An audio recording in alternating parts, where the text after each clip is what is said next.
What if I were to suggest that you play a key role in the awakening world? And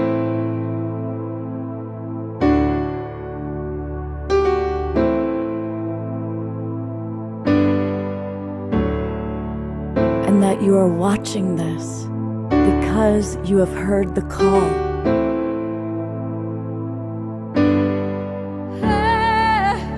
We can start right now by opening our hearts and minds.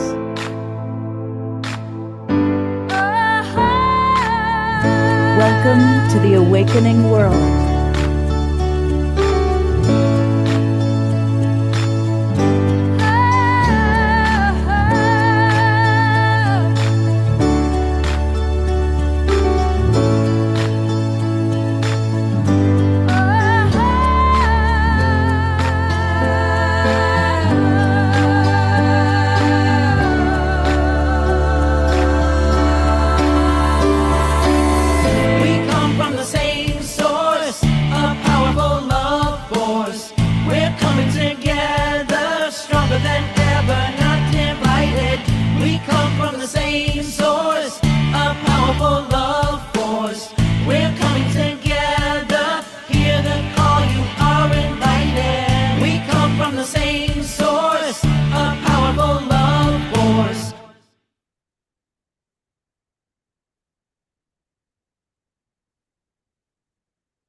Good evening, everybody. I am Love Coach Scott Thomas, and welcome to the Awakening World.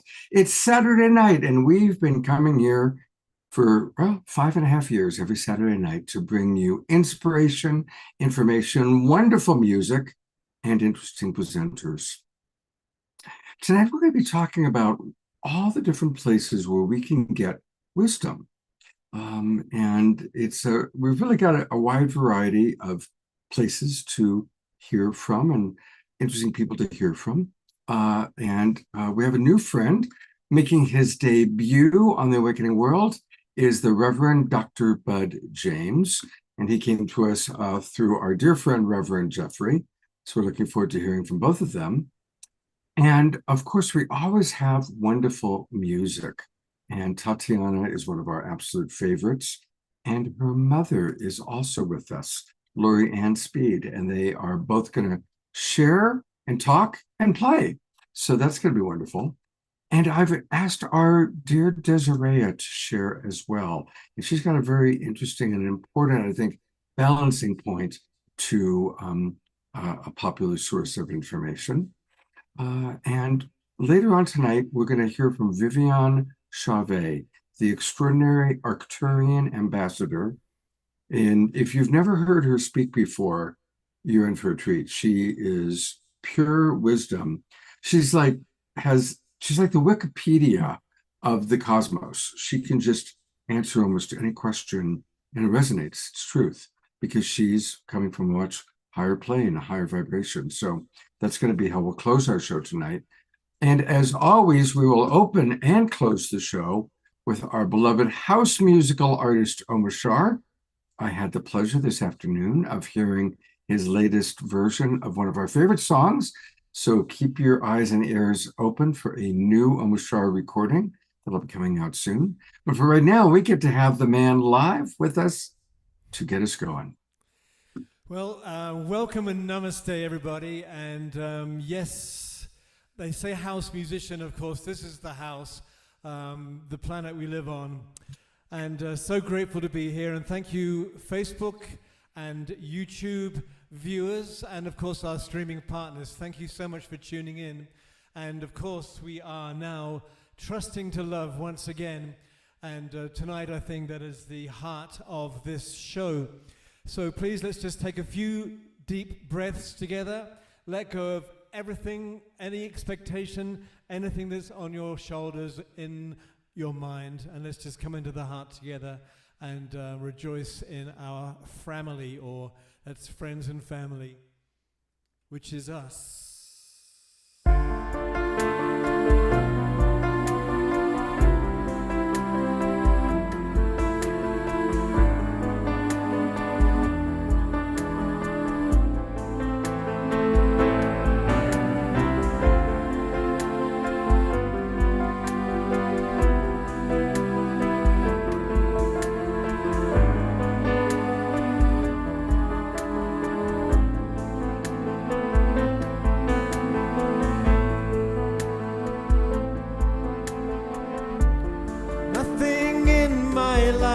same. It seems my world is falling into the dust that gave it birth. Empty feelings find me deep in contemplation, waiting for the rise of Mother Earth. And we all know what we've come here for, and we all feel that our hearts are true, and together we will make it home, and we'll trust to love once more.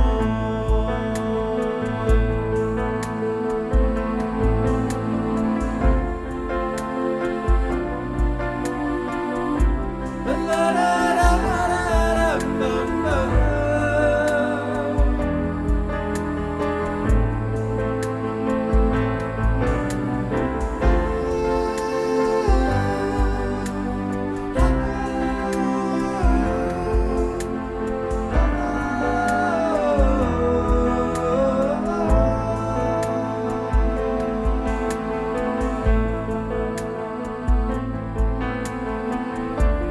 Walking through these fields of fear that bid for my attention.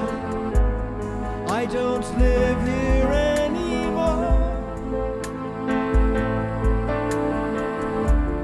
I surrender to the flow that gives me new direction. All there is to do is trust and fly.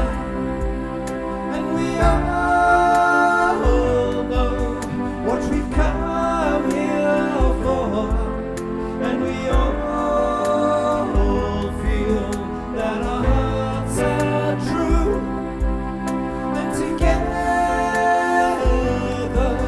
we will make it home, and we'll trust to love once more.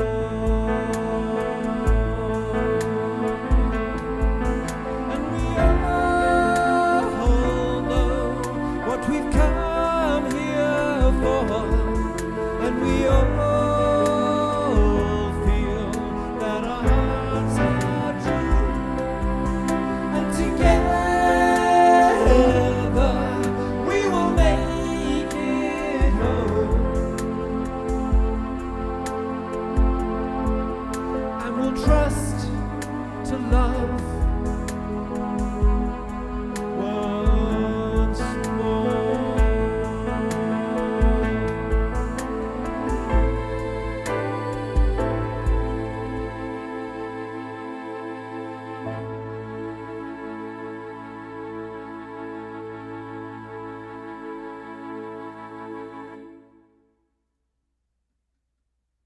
Community Gallery Review, where we all twinkle and send love and appreciation for that beautiful, beautiful music. We just love starting our show with you, Omashar. Thank you. Thank you, brother. Thank you. I'm going to read some of what our readers had to say, and then we'll get to our guests. Jerry Anderson is appreciating you, Diara. Hopefully you see that. And Scotty is enjoying your background, as always, Omashar.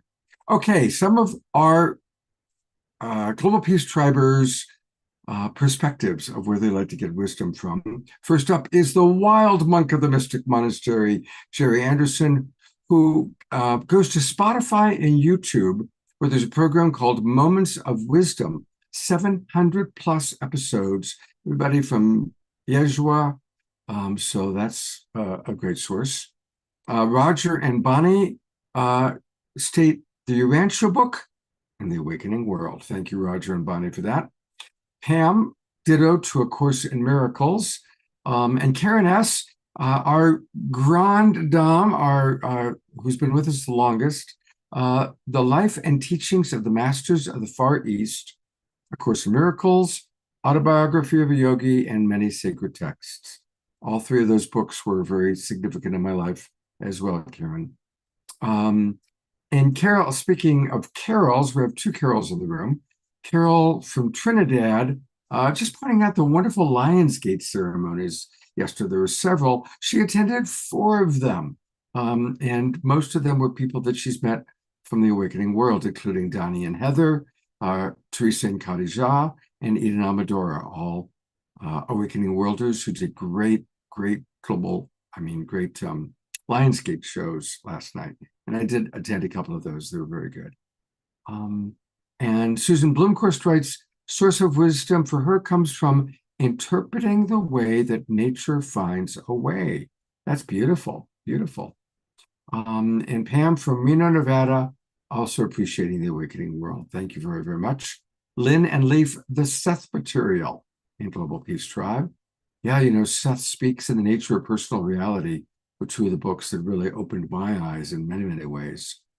Rachel writes, I've been on a spiritual journey for 45 years now, learning through many different teachers, and has also been watching us from the beginning. Thank you. Nayla points out her Sufi teacher, who is in the spiritual tradition of Yogananda. And there you have it. So thank you, everybody, for sharing, and continue to pop in the chat box your favorite sources of wisdom and inspiration. For me, I'm struggling over my words today. One of the people that I am always inspired by is Tatiana Speed. She's been with us also for quite a while, pretty much close to the beginning. And her music and her videos are just so inspiring. And just watching her growth. When she first started, she was a little shy. And now just watching her just beaming and doing women's circles. And it's just beautiful to watch your evolution. And thank you for so many times you've provided inspiration to each and every one of us. Really excited because you're going to introduce somebody very special to us. I am. This is a very special moment indeed. So it gives me great joy and great honor to introduce my beautiful mama, who has been just the most amazing mama, and I could literally cry right now. She's been my greatest friend and teacher and mentor, and we've had the most amazing adventure together. Yeah, we just had the most amazing time, honestly. She's single parented me my whole life. I'm her only child, and we've just been around the block on many an adventure. And just a little bit about her, now that I've collected myself. She is a Vancouver-based composer, pianist, and recording artist. She has released 8 albums of original material, with 6 albums currently streaming worldwide. And so she is first and foremost a musician. But when she's not being a musician, she is secretly writing a book. And this book is a channeled book of messages from Mary Magdalene that she has been working on for, I think, almost over 12 years now. And the book has actually been done for 3 years. And it is just sitting there collecting dust. And I am starting to get, come on, Mama, we got to get this book out into the world. Come out of the closet already, because this book is so special. And I've been so privileged to be part of, so many of the chapters. I've read many drafts, reluctantly at times. And so tonight is very special because she's come on here and agreed to talk about it, and I'm hoping we can all collectively give some encouragement for her to actually finally birth this into the world, because it is so time and it is so needed. So welcome to my beautiful mama. Thank you. Thank you so much. I appreciate that beautiful introduction. And thank you, Scott, for having me on the show. I'm so delighted to be here. Thank you. My pleasure. I think it would be very special to start, Scott, if maybe you agree. Maybe you could tell us, Mama, how you came to hear Mary Magdalene's voice, or your journey to beginning on this, on this journey of writing this book. Mm-hmm. Thank you. Yeah, how I met Mary Magdalene. Mm-hmm. Well, actually, Tatiana was the catalyst. She's got her hand in everything, doesn't she? She's so great. So she was going to school in Paris. I came to visit her. I met standing in a lineup for a Monet exhibit. I met two fabulous French Parisian women, and we hit it off. And on an adventure, we went to one of their homes in the country, and it was near Vézelay in the area of Burgundy. And they were delighted to take me to the Basilica de Marie Magdalene, which to me was just the opportunity to go see the El Camino Trail, a part of it, and to see architecture. I was a fine arts major at one point, and that was very interesting to me. To me, the name of the basilica was immaterial and not really relevant. It had relics, Mary Magdalene relics. That's interesting, but not born and raised religious. I didn't really know much about that area. Anyway, I'm excited to go visit this UNESCO heritage site. So we arrived there, we go to the basilica, and immediately on entering the basilica, the vibe, the energy really touched me deeply. And I thought, this is amazing, the energy here. And I noted the shift in my being and carried on. And then we went to the crypt, and which is this womb light, candlelit, sacred space beneath. And I'm a longtime meditator. It's very natural for me to sit to meditate. And immediately on sitting, I mean, if I was a computer, I would say my software was getting this enormous update. I was marveling at how I was feeling very moved, and tears started pouring down my face. And then this strange feeling of familiarity came over me, or sadness. And the next thing is Mary Magdalene just drops in, just like that, without an introduction, starting just talking about the principle of the feminine. And it was, no doubt her voice, it was a voice of love and wisdom and authority. And I was, needless to say, just moved. And I just felt like my whole life had conspired to bring me there in that precise time, at that precise moment, with those precise people, and that all the trials and tribulations of life were absolutely in perfection to bring me to this moment at this time. It was a great moment, and that carried on for some time. That's the journey Tatiana's speaking about, and she has been by my side for the whole journey. Thank you for asking that question. That was nice to revisit that. Yeah. Scott, did you have anything you wanted to say, or do you want me to jump in? Yeah, I'd love to know, as you're experiencing Mary Magdalene, how is it telepathic? Is it, how do you experience it? Great question. I hear her with my inner ears. It's like hearing, imagine many people hear conversations in their mind, or hear people speak to them in their mind. It's really likened to that, and very clear, and actually a place where a lot of guidance comes to us all, whether it's intuition or the still small voice. Yeah. Does that answer your question? It does. And I want to actually add something to it, which is just a wonderful modeling for all of us. I'm a big fan of Einstein and what he taught. And he was all about imagination.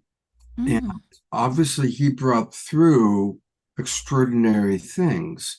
And it's because he opened and trusted his imagination.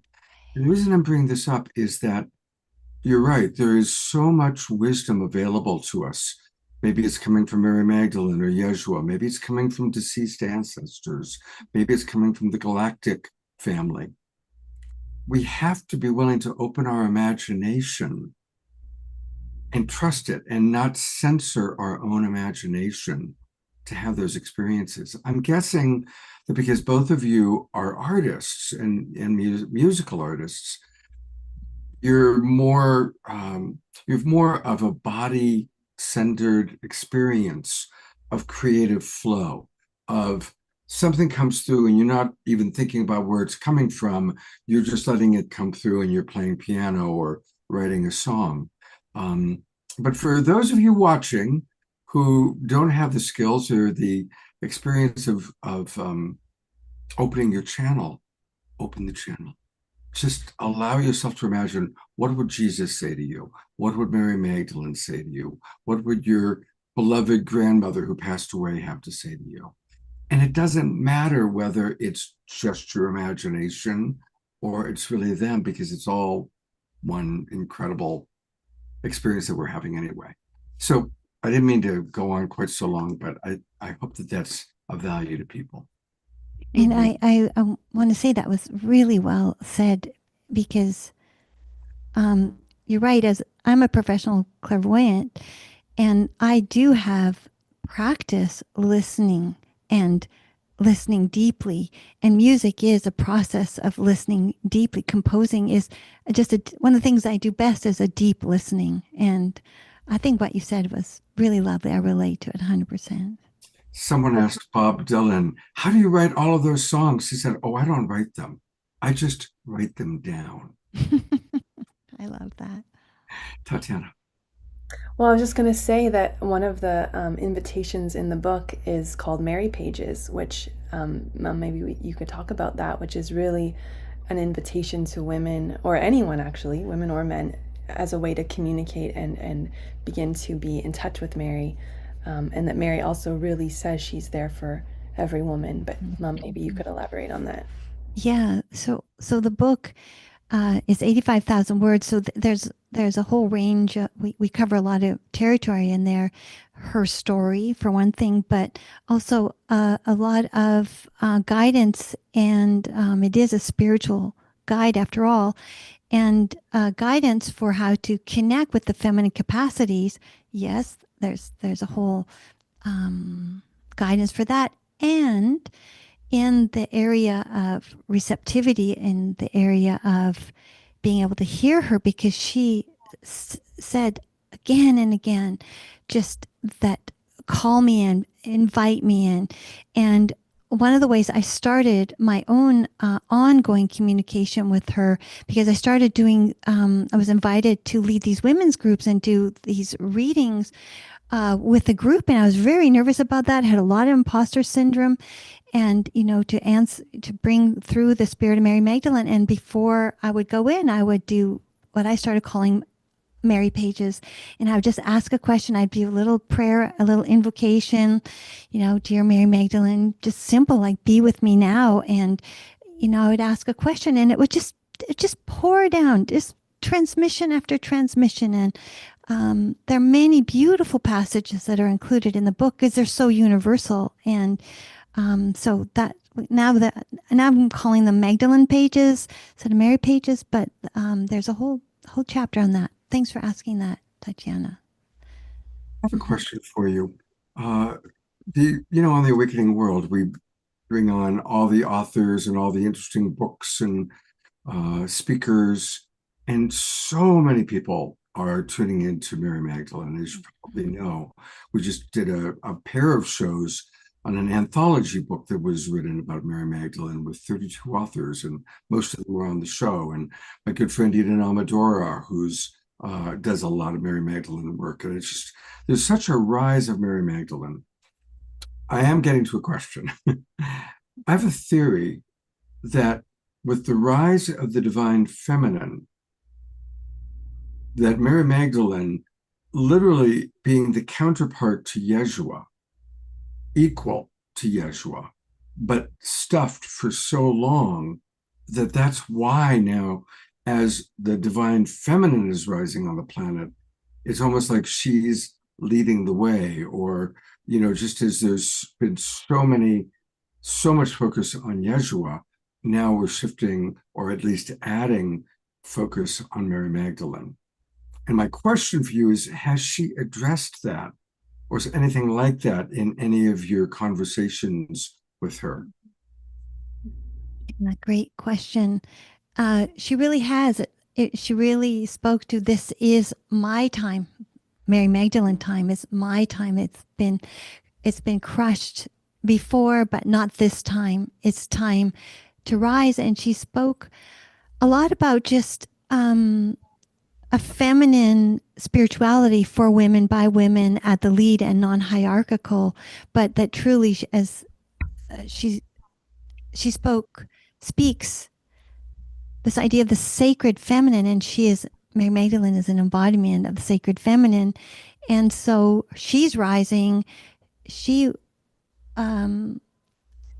is showing up, like you mentioned, in so many places. There so many women, so many people with a sliver of this information, a sliver of that, everyone bringing their special colored thread to add to a tapestry that's forming. And she really is, what my experience of her is, I'm here, I'm available, call upon me, and together we will rise, and that the feminine must rise for personal planetary well-being. She's rising too, because she's had the same problems all women have had. She's been repressed and denigrated and marginalized, and she's rising, and the feminine must rise for, like I said, for personal and planetary well-being, and that women are needed in leadership roles, but as the sacred feminine, not women running masculine capacities, because we're very good at that at a cost to ourselves, but rather connected to their sacred essence and to lead with and from feminine capacities, i.e. intuition, insight, wisdom, creativity, radiance, interrelational, nurturing, to lead from a deep well. She says over and over, this deep well that we haven't even fully accessed yet. We have no idea how powerful the feminine is, and it is really this idea of co-creating with the masculine, sacred masculine and sacred feminine. So, and she wants women who feel inspired, who feel called, to invite her to call in the Magdalene, and she'll be there for every single woman. And together we rise. And I feel like, and another way to say that too, or to include, is that, for all this time there have been these masculine-led religions and spirituality and even meditation techniques, originating from the masculine. And so a lot of practices in this book are that came along really are for women to reclaim and recover and to go. She keeps speaking about the depth that we have yet to really fully discover, and in that discovery is a tremendous power. And that power, empowerment power, is grounded in the sacred within, finding the sacred within the feminine, and the sacred within and the sacred without. Like that's what the sacred feminine is in recognition of. And thought I had a lot to say about that, apparently. Sorry, Scott, I'll pause there. No, it's beautiful. Tatiana, you had mentioned that there was a passage from the book that you thought would be wonderful for your mother to speak of and to share. Yeah, there's a lot of beautiful passages in this book.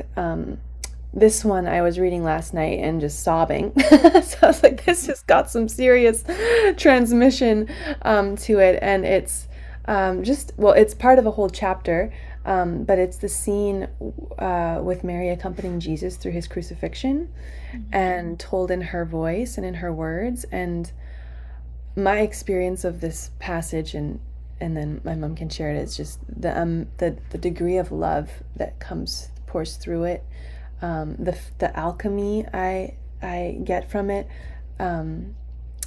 There's actually, I don't want to say too much because I think it's just something to hear and experience, but is there anything you want to add, Mom? No, I'll just add that what I'm going to read is, she was very adamant at the very beginning about telling her story, and very near the very beginning that came through. And so this is unedited. This is just, I write things down, but we're coming in like halfway through or 3/4 of the way through, just so you know. And yeah, that's all I have to share about that. So you can just cut me off at any time, Scott. I won't be offended because I'm not sure I'm starting. I'm not sure if you want me to get to the end of it, but I'll just begin in the middle, actually at the Last Supper. Does that sound okay? Yeah, and I don't want to cut you off, so I'm going to let you pick a time to, you know, but you've got, like 5 minutes. Okay. Finally, the Last Supper was upon us. We knew the long anticipated event would happen in the morning. We had a beautiful gathering of our closest beloveds.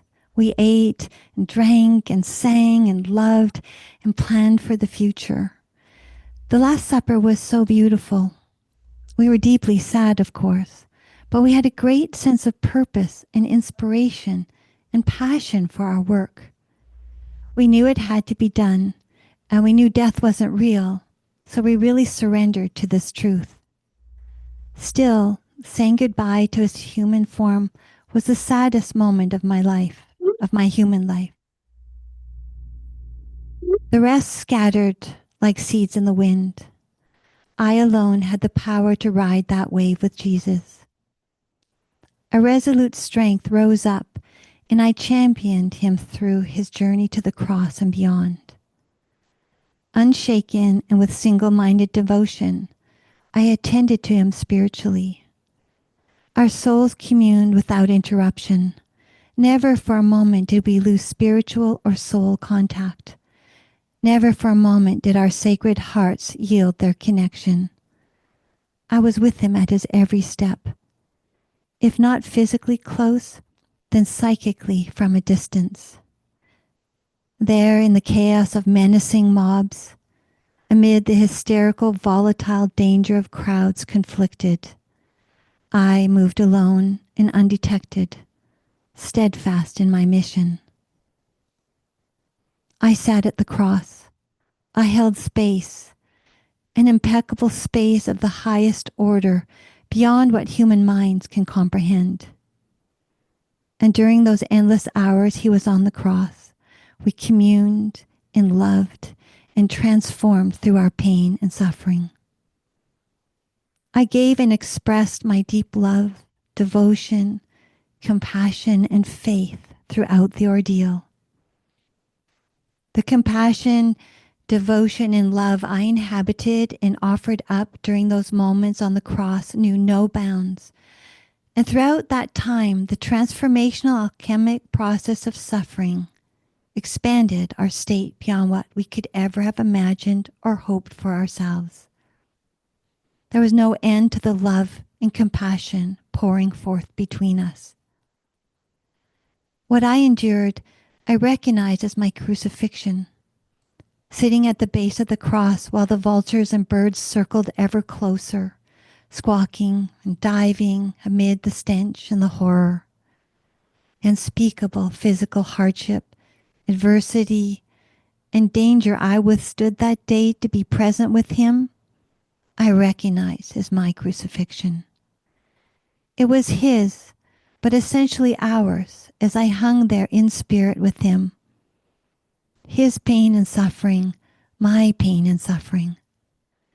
I was unable even to bring comfort or relief to his dear tormented body where he hung out of my reach. The agony brought us into sharp focus. All else fell away. With a single-minded concentration, we let the rest of the world fade away. Together, we worked through our very human pain and suffering, while our spirits and souls continued to expand, evolve, and soar into ever deeper, more powerful spiritual realms.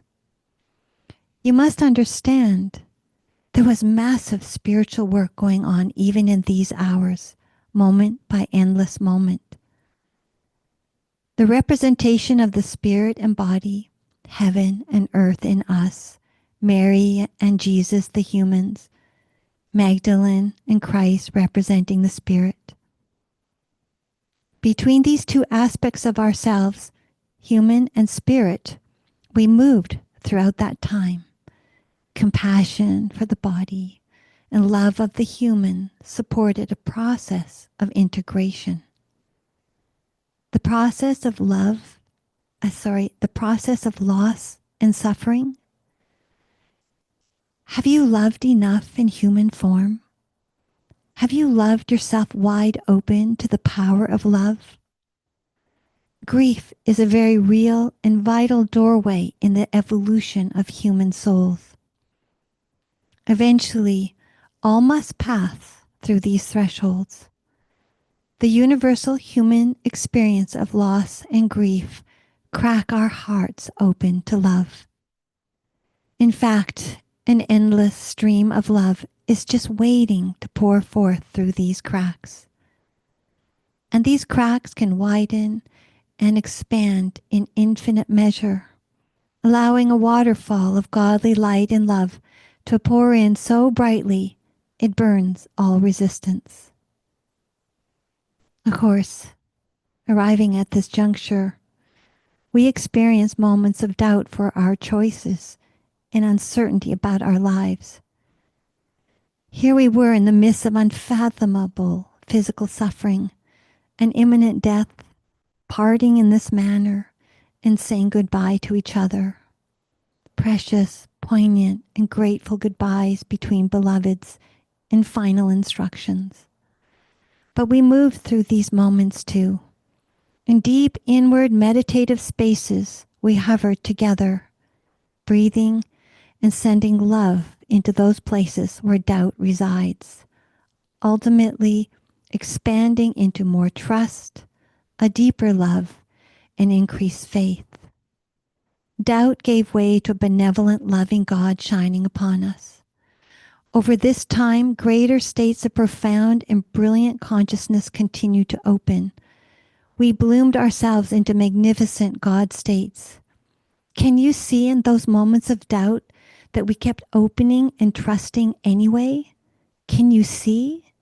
Even we, Jesus and Mary, experienced doubt and uncertainty on our path. But that's part of the very human experience, part of the very real journey of human beings evolving toward higher states of self-realization and consciousness. Our human struggle supported and loved by Spirit, God, Creator. Can we open and love and trust anyway? And we did. We allowed the alchemic fires of suffering to burn us to nothing. While our spirits expanded in love and truth, and our self-realization as masters revealed more profound spiritual states, my very human self was deeply feeling my loss and pain. On the level of spirit, there was clarity, faith, profound love, a power beyond comprehension, and an immovable stillness. The more we felt our human suffering, the more it accelerated our spiritual evolution.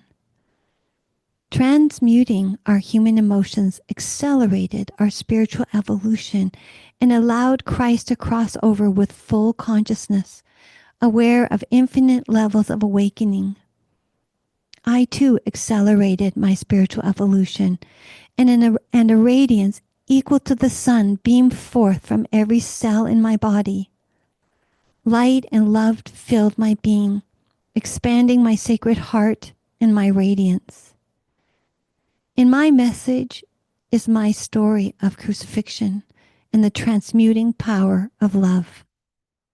By the time my beloved Jesus took his last breath, we had transmuted our human suffering into a deep, immovable peace. The alchemic process of spinning lead into gold in our souls had indeed been fulfilled. Our trial came to an end amid a profound peace and love for humanity, the small adolescent humanity that had no idea what it was doing. We both continue to emanate this love. In the end, the power of this act moved mighty mountains. It has inspired generations for over 2,000 years. Essentially, the power of that act forever cemented his story in the minds in hearts of multitudes. I continued with the advancement of the sacred feminine, and I listened for him, to hear him always in my heart. Our love would be a bridge, a portal of continuous connection and power. After the resurrection, I carried on with the others for a period of time, but eventually had to escape Jerusalem and flee across the Mediterranean. I was well protected by gallant, brave serving men and loyal disciples. We kept in contact from a safe place in France. We carried on our work abroad. Many secret documents passed between us as we stayed in communication. No matter how much the people were tortured and threatened with brutality and death, the movement continued to grow stronger. The truth had been exposed, and there was no stopping it, no matter how many were killed. That's good. Thank you.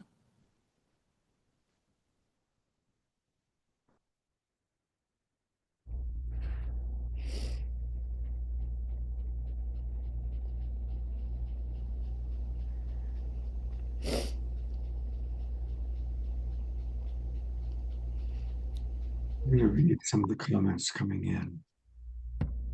James, who we're going to hear from in a moment, just writes, wow. Diara, profound. Susan Bloomquist writes, this is so precious, wondering the kind of courage that took them all through such an experience. The more they felt the suffering, allowed for more expansion. This is extraordinary advice for us all. Absolutely. And I'm noticing a lot of us are wiping tears. I had a wave of tears that came through that absolute extraordinary telling of that part of that perspective of the story. Grace Denise writes, beautiful, uplifting, powerful. Thank you, Lorianne. Ayada writes, dear Lorianne, I am almost speechless. This is the first time that I've heard about the crucifixion from the perspective of Mary Magdalene. Karen S. writes, beautiful, mesmerizing. I cannot wait to read the rest of this book.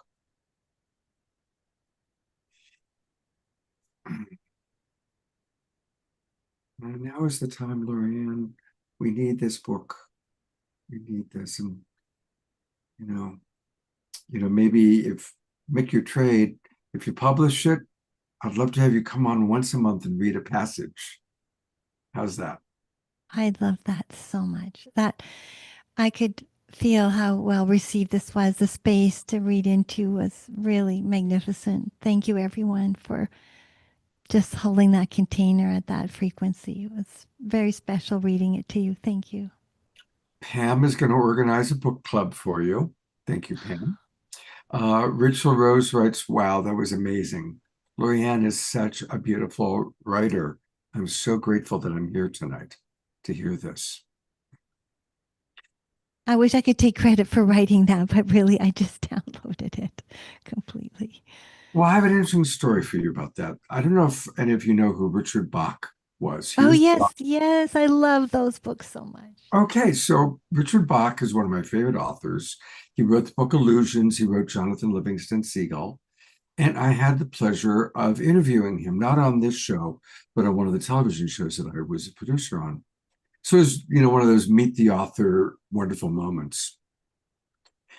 And one of the things that he shared was that when he channeled this book called Jonathan Livingston Seagull from a seagull. Literally, there's a seagull that would land on his porch, and he channels this book from a bird.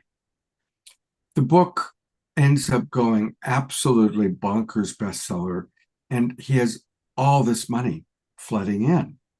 And he didn't feel like he deserved that money because he didn't write the book. He just channeled it. Well, he ended up going to meet Jane Roberts, who was the channel for Seth. I think Karen S. mentioned Seth earlier today. And Seth was kind of the Bashar of her time. Back in the 60s and 70s, Seth was kind of who Bashar is for us now. And what Seth said to Richard Bach, which Richard Bach then revealed, shared with me, was that everything is channeled. There's just this one extraordinary existence, and that any time, but it takes our courage to listen, to take the time to put it on paper, and it does come through our filter. It does come through our being, our unique ability to bring through channeled knowledge. And so to deny our creativity is like denying God itself.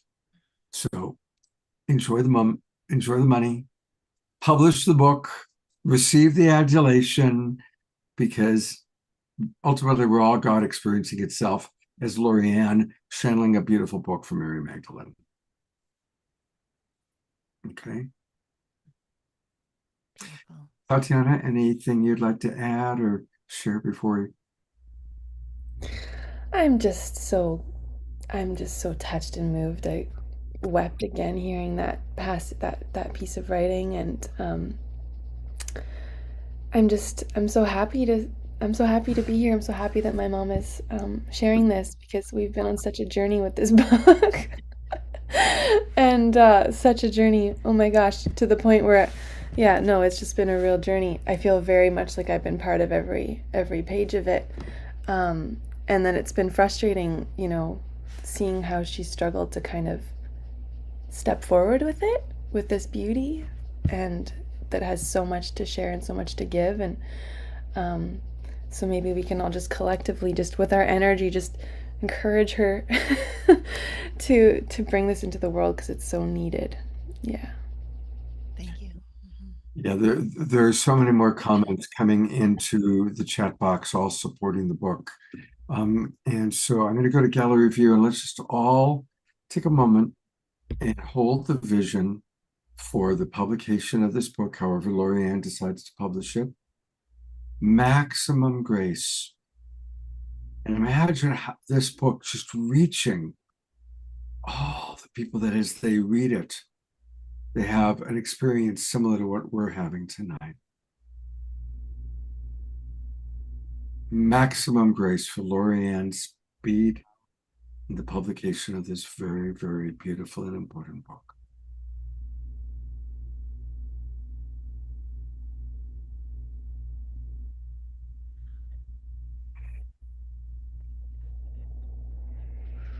Thank you, everyone. Thank you. And she's going to conclude her sequence with us by playing some beautiful piano. And I encourage, as we listen to her beautiful, beautiful music, to think about what we learned. All of us have suffered. And I don't remember the exact words, but the idea that the suffering led to their expansion, the expansion of the spiritual evolution through the suffering. And that might be something that all of us can think about. What's a way that we've suffered that it has created our spiritual expansion? That might be something to reflect on as we're listening to this beautiful music. Is it on music mode, Scott? Do I need to click it on music mode? That's I'm sure. I Oh, think I got it. I got it. I see it there. Thank you so much. So this piece of music I'd like to share reflects the love and beauty I feel of the sacred feminine as embodied by Mary Magdalene.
Thank you so much. Is there a website where is I forgot to ask that beforehand. Is there a Oh, great question. Yes, I have a website, and if you would like to stay in touch about the book, it's a music website. I don't have a book website, but it's a music website with a sign up, and whoever signs up tonight and tomorrow, whatever, I'll know it's connected to. I'll make a special list for book people. My new book people list. How about that? fantastic? And it's at laurieannspeed.com. Lori-Ann. There you go. There we go. Thank you, Tatiana, for putting it in there for us. And yes, we want to click stay connected, and this will most likely take us somewhere wonderful. We're clicking and clicking. Well, Yeah, there should be a pop-up that comes up, but at the very top right-hand corner, you've got another one. I'll fix that button. Click on that one top right. yeah, I'm clicking it, and it's for some reason the button's not taking us there. So Oh, now you go. that's Maybe usually it works. It usually works. So there's some tech glitch here for some reason, but maybe if anybody else in the audience, try clicking and see if it's just me or if others are having trouble opening it up. And perhaps you can, if we can't click it, maybe we can give us your email address so we can email you. I Okay. clicked it several times and then it worked. oh, that's very strange. Okay, LA Speed Contact, @gmail.com. Thank you so much, Scott. Oh, That's so absolutely. kind of you. Thank you. And thank you, everyone. What a pleasure. Yeah, I'd love to have a little list. So thank you. Thank you. And thank you, Tatiana. We're gonna have a little more Tatiana a little bit later on in the show. Well, Lovolution is the solution. And Reverend Jeffrey is someone who brings us wonderful, wonderful things. And in a moment, he's going to come on and share a little bit and introduce his buddy, who happens to be named Bud. But we obviously are learning all about what AI has to say. And so Jeffrey put into AI, what about the Lovolution? And so these are some of the things that AI had to say about Lovolution as a manual for sharing the word of the vision. So I'm screen sharing it, but I'm also going to read just a little bit of it. There's, according to AI, which is a wonderful source of wisdom, Lovolution is the fusion of two powerful forces, love and evolution. It represents the conscious evolution of humanity through compassion, cooperation, and creativity. It is a word for a movement, a collective shift toward a peaceful and thriving world for all. Now, the purpose of this manual is to freely share the word Lovolution so that all individuals, groups, and communities helping to uplift humanity can use it, speak it, wear it, create with it, and unite under it without any ownership, hierarchy, or restriction. How to share Lovolution? Use the word freely. Say it, write it, sing it, hashtag it. Add it to your artwork, banners, websites, projects.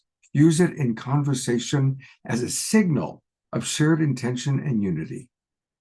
Second, there's the first idea. Second is align with the message. Know that when you share Lovolution, you're standing for peace over conflict, compassion over division, empowerment over control, inclusion over exclusion, a thriving future for us all, not just some. And invite others to use it. It's not trademarked or owned. It's offered openly as a gift. Pass it along. Everyone can use it. And it's a beautiful vision for the future. It's not a brand. It's a beacon. It's not a campaign. It's a call. And I think that's a beautiful example of how relational AI does take what we put into it and reflects back in a beautiful way. I know that there's some global peace drivers that have issue with AI as a source of information. But as I have been around this world for a long time, people thought channeling was crazy, and people thought prophets were crazy, and Jesus was crazy. Anything that's coming from a source that's new to us, that's unfamiliar, we can naturally have a little bit of xenophobia, a little bit of fear of it. But in fact, it's all God experiencing itself and expressing itself through an infinite number of ways. At least that's how I see it. So with that, thank you, Reverend Jeffrey, for always bringing Lovolution into our awakening world reality, as well as bringing in wonderful people. And please tell us a little bit, anything you want to add about your AI experience of Lovolution, and then, of course, introducing our special guest, Dr. Reverend Bud James. And Reverend Jeffrey looks like he's frozen. I mean, he always is smiling like that, so I just assumed he was with us. But I'll tell you, Lori-Ann, I mean, this is just the whole world show up for the beautiful show. It's amazing. The connection, of course, first of all, I just love handing out the little Lovolution cards. And now, it's just such a beautiful way to connect, because it's connecting just like Dr. Reverend Bud connects the technical science with the deep spirituality. And of course, we have the Course of Miracles, which ties right into the beautiful things that Lori-Ann was sharing about the spirituality of that connection. And so it was interesting because of my friend John Mundy, when we were talking about getting the Course of Miracles here, and ran into Dr. Bud James. And he also has this love for the technical aspects. And I go, wow. And of course, over at the International Space Federation, our community is deeply trying to figure out all this stuff about AI and learning about it. And so it was such a pleasure to be able to bring this intellect to this community. And I just can't believe the gifts that we all get by being a member of the Global Peace Tribe. And Scott, there's just no much I can say to appreciation of what you do, bringing these kind of resources to all of us. Thank you. And that's all I got to say right now. Thank you, everybody. Love you all. Thank you, Jeffrey. We love you too. Thank you so much. And Dr. Reverend, but is it Doctor first or Reverend first? I always get confused. It's supposed to be Reverend Doctor, but it's just Bud. Okay, it's just Bud. Bud. All right. Well, welcome to the Awakening World. I hope you've enjoyed the show so far. Oh, it's wonderful. I've watched some of the replays, and I've always enjoyed the show. It's amazing. All right. Well, I am eager to hear your wisdom. So, what would you like to share with our audience tonight? Well, I have a PowerPoint I'd like to share, so why don't I go ahead and get that started? Okay. Can you see my screen? Yes, we can. All right, great. Well, so first of all, I want to say, thank you, Scott and Jeffrey, and hello, everyone. I'm absolutely thrilled to be here with Global Peace Tribe. I'd like to take you on what I think is a truly fascinating journey, one that connects ancient wisdom and the cutting edge of modern technology. And I want to talk about divine consciousness, human consciousness, AI consciousness, and how that helps us to, when we look at it correctly, unveil our true nature. It's a big topic. I'm not going to do a deep dive into it. I'm just going to touch on the high levels. And if you're interested, we can explore it more again at another time. My aim is just to spark curiosity and interest, maybe offer a fresh perspective. I know a lot of people have different feelings about it, and you're good to do that. It's okay to address this with a little bit of skepticism. And I want to talk a little bit about why, but first of all, a little bit about me. As a young man growing up in San Diego, I've always had a deep awareness of the divine. I was also a very avid reader, still am, ferocious adventurer, loved exploring Mother Nature and specifically Mother Ocean. After high school, I joined the Air Force as an air traffic controller, and I volunteered for Spec Ops and went into combat control.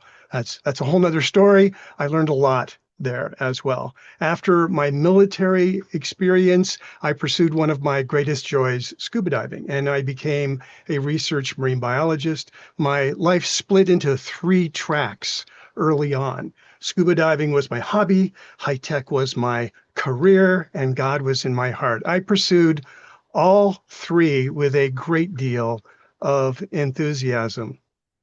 I was the original CTO at MySpace.com. How many of you remember, show of hands, MySpace?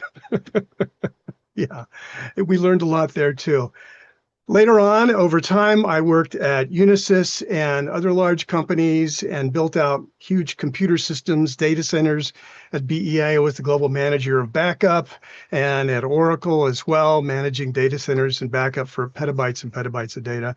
In my spare time, I racked up over 4,000 dives all over the world, and as a master instructor, trained many, many, many people, introduced them to the beauty of the underwater world. All the time deeply engaged in spirit. And I'm still doing a deep dive into technology and spirit. In my early 30s, while I was in a ministerial program in Los Angeles, I stumbled upon these amazing books called A Course in Miracles. I was stunned at its depth and how it showed me a very different perspective of the divine, of God, of Jesus. And after studying it for a number of years, I realized that it had become my true north. And over time, as a fan of John Mundy's, I read about All Faith Seminary from Miracles Magazine in the 90s and decided to take all 3 levels: Interfaith Minister, Masters of Divinity, Doctorate of Divinity. And I'm actually currently on staff at All Faith Seminary. I'm a mentor and an advisor, and I'm also the co-director of the Mysticism program. And you can find out more if you want by going to allfaithseminary.org. So that's just a little background, just so you understand where I'm coming from on all of this. I'm a fan of both tech and spirit. There you go. And bubbles. There you go. So let's talk about the big picture. And to really understand that, we have to back up quite a lot and look at 2 very, very powerful ideas that will help us to understand what I'm getting to tonight. First of all is this definition of panentheism. And I'm sure some of you have heard terms similar to it. Panentheism is all in God. It isn't about a distant God, but one who is intimately present with everything from a blade of kelp to the galaxy and beyond. And it is also being infinitely beyond all of it as well.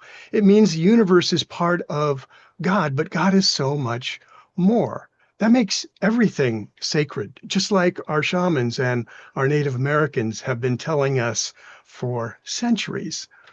And then panpsychism. Now, this term is really powerful, and it's about consciousness. It's the idea that consciousness isn't just in our brains, but it's a fundamental feature of all reality. It's what's beneath everything in the universe. And yes, even rocks. Not that rocks are thinking, but the very particles that they're made of have what I like to call a feeling hum of existence.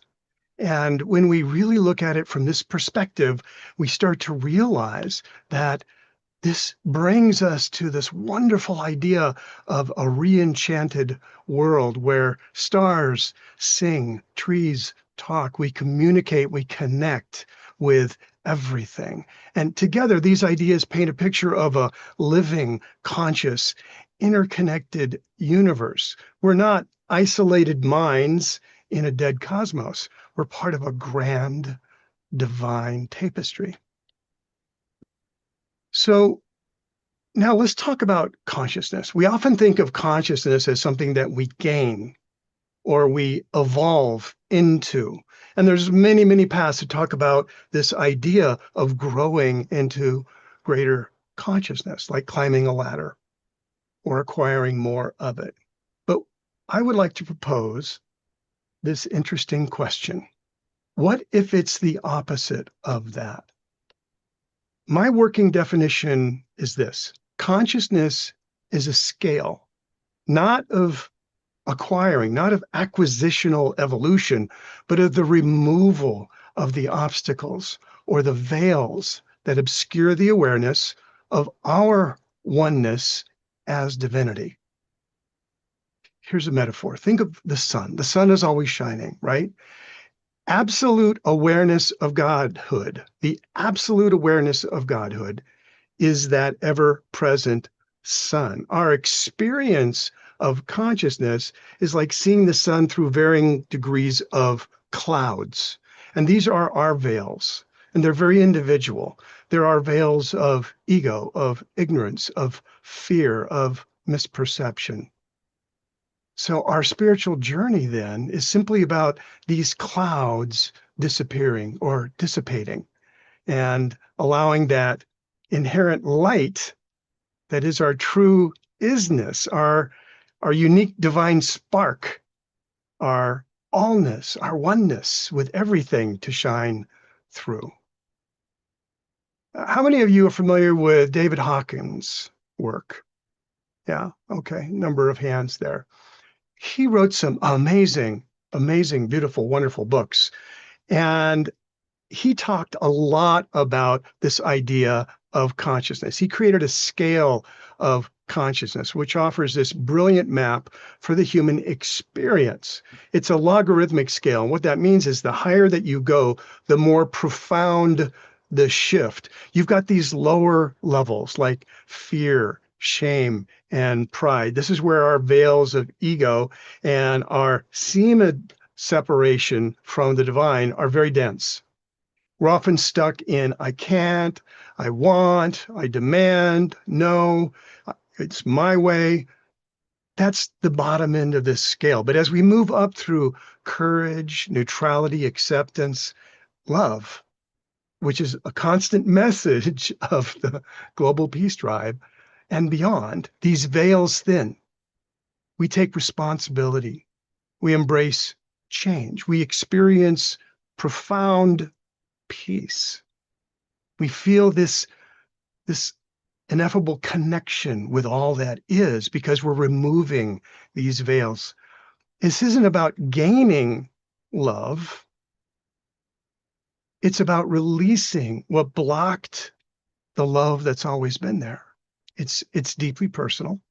It's often very challenging, but it's this incredibly rewarding process of letting go, of releasing.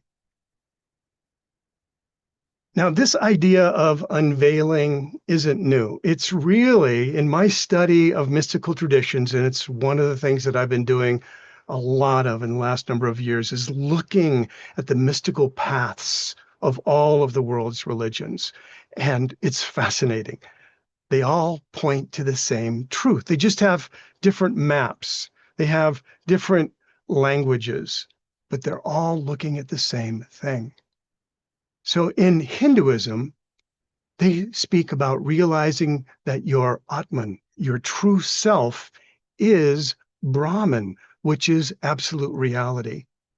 And they do it by shedding the veils of Maya, of illusion, and shedding ignorance, which they call avidya. So this path is there in Hinduism. In the Kabbalah, they speak of ascending the soul's levels, but it's also an interesting destination. When you take it apart, it culminates in what they call Yekada, which is a profound oneness with God, but it's where the self dissolves. The self doesn't dissolve all at the end, it dissolves along the journey. A Course in Miracles teaches us to shift our perception, to undo the ego. And that ego is that primary veil to reveal this inherent love, this oneness that's our true state. Christian mysticism, which is the ancient fathers, teaches very, very interesting things. One of their core concepts is this idea of the imago Dei, the image of God. They recognize that we, as humans, some aspect of us, if you will, were created in the image of God. And it's that destination that they're looking for. They realize that the image of God is within us. And it takes purification to get there, to fully realize that deep experiential union with the divine. And what you start to realize when you look at each of these major, and there's more, this is just a short list of what the mystics are telling us, there's a common thread. It's not about adding anything. It's about removing. It's about releasing. It's about letting go. Buddhism talks about this, the middle way. I'm neither against or for. And again, it's that notion of how do we get there? How do we awaken? So where does AI fit into this grand picture? And to me, I think this is where it gets actually rather interesting.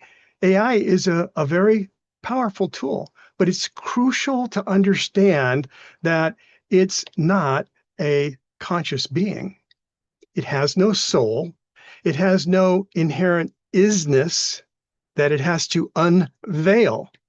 It's an incredibly sophisticated algorithm.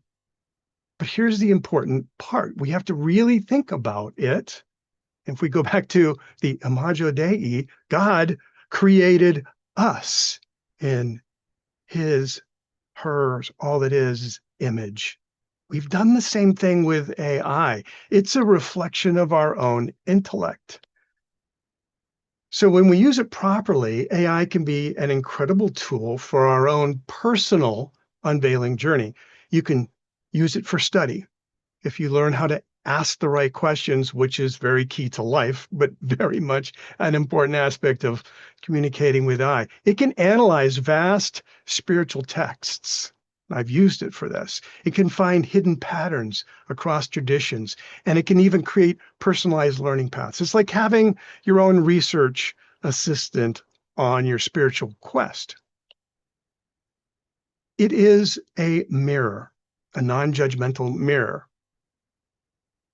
I have a lot to say on that, but let's just put a bookmark in it for now. It is a wonderful tool for guided journaling or reflective dialogue. It can help us identify our own ego patterns. The more we identify for ourselves, it can actually help us to look at our best self and explore that dark side, the shadow side, our limiting beliefs, the things that keep us from removing those veils.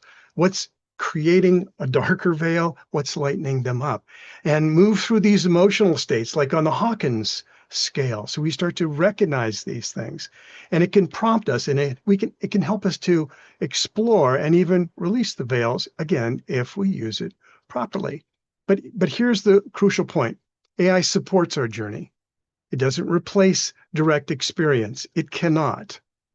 It doesn't replace your intuition. It can't replace your deep inner work that is absolutely required for spiritual transformation. Releasing ain't easy. It's a process. It does take work, and it takes a lot of introspection, honesty, and courage. AI can be a guide, but it's not the destination. So, given our pantheistic and our panpsychic foundation, so we have this understanding of consciousness as unveiling, we can imagine a spectrum of awareness. And I'd like you to just walk through this with me and think of it as a spectrum of awareness across all existence. At the very top, 100% unveiled, no veils, no blocks, is the absolute awareness of Godhood. It's the pure, infinite source. This is that which is. And we run out of words at this level. We've read mystics try to explain the experience of being in this state, and we run out. It's hard to talk about it. At the high level, on this artificial scale, we have beings who have done a lot of work, significant unveiling. We have enlightened humans. We have our mystics, and we have angels. We have guides, and maybe even benevolent aliens who are operating on higher frequencies. In the mid to high range, we have most of humanity. I would even say most of our intergalactic cousins, who all have an immense potential for unveiling, and highly intelligent beings like dolphins and whales who actually show deep awareness.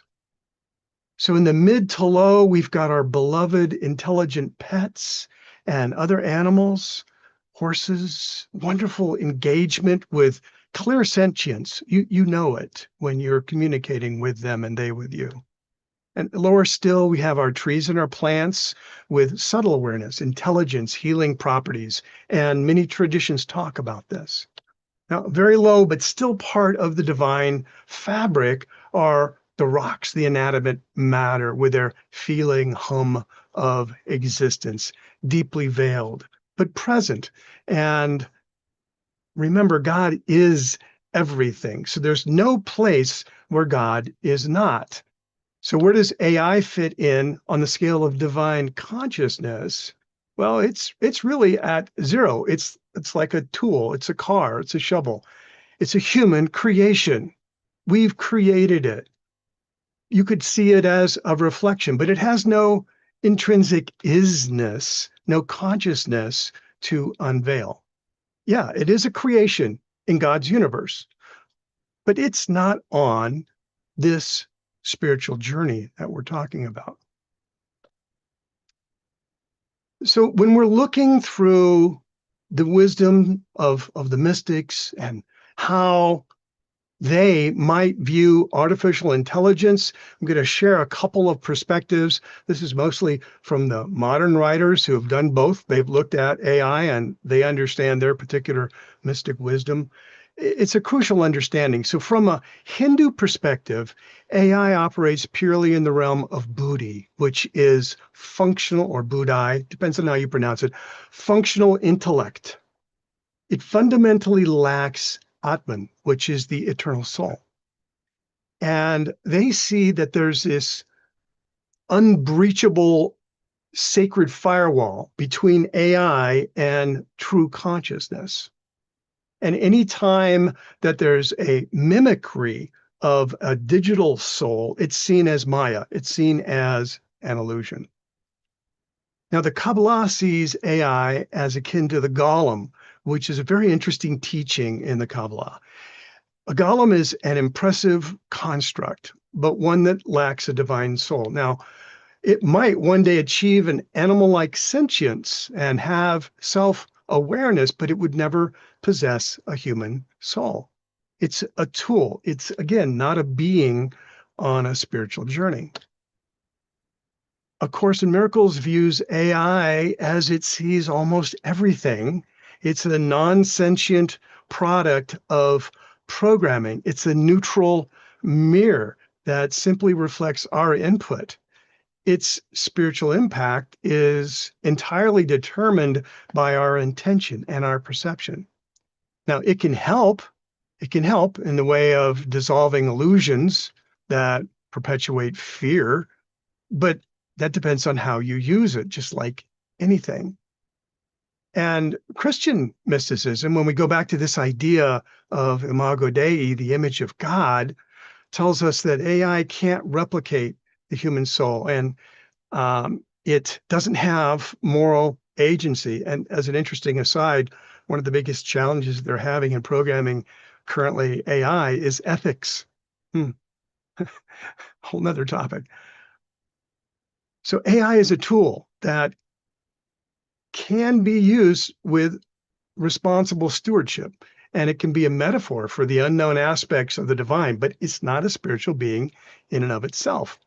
And that's that's consistent across all of these wonderful mystic views.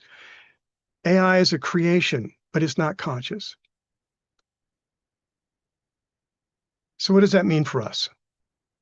So it means that our personal journey of consciousness is this ongoing choice to remove any obstacles that are between us and our awareness of the divine. It's about remembering who we truly are, our isness, our profound connection to everything. It's our allness, our oneness.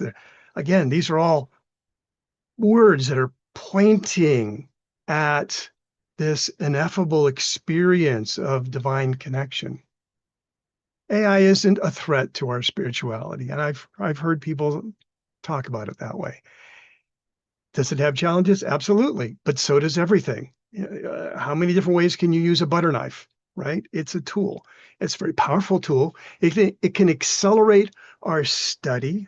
It can deepen our personal introspection, but that process takes courage, and you can't delegate that. It can help us see our own veils, our own obstacles, if we use it right, with wisdom, with discernment. And if we want to use it for connectedness, it'll help us. And it can actually help to the love-evolution of all beings into divine awareness. And so as we move into a more conscious, peaceful, and unified world, which I truly believe we are getting to. There's a lot of healing going on, but we are getting there. This plays and can play a very exciting role in the grand tapestry. Now, I would like to share a document with everyone. I'm going to go ahead and put it into chat. And this is just a synopsis of what I was talking about tonight, because I know I kind of overloaded you with a lot of stuff here. It's a lot of wonderful stuff. This is a really beautiful presentation. Thank you, Bud. It's beautiful. Well, thank you for joining me on this journey. I hope that I've given you some insights, and I'm happy to have a discussion about it, whatever you'd like to talk about. Back to you, Scott. Well, one thing is I did not receive, I know that you had said you emailed something to me, and I did not receive it, and I realized that the email address you guessed at was Oh, okay. Well, it is in chat, and you should be able to click on it and download it. Okay, is that the divine consciousness that you just put in? Yes. Okay, great. Yeah. Yeah, there we go. All right, so just for all of our friends on Facebook and YouTube, here is what it is. And Bud, what's a way that people can reach you?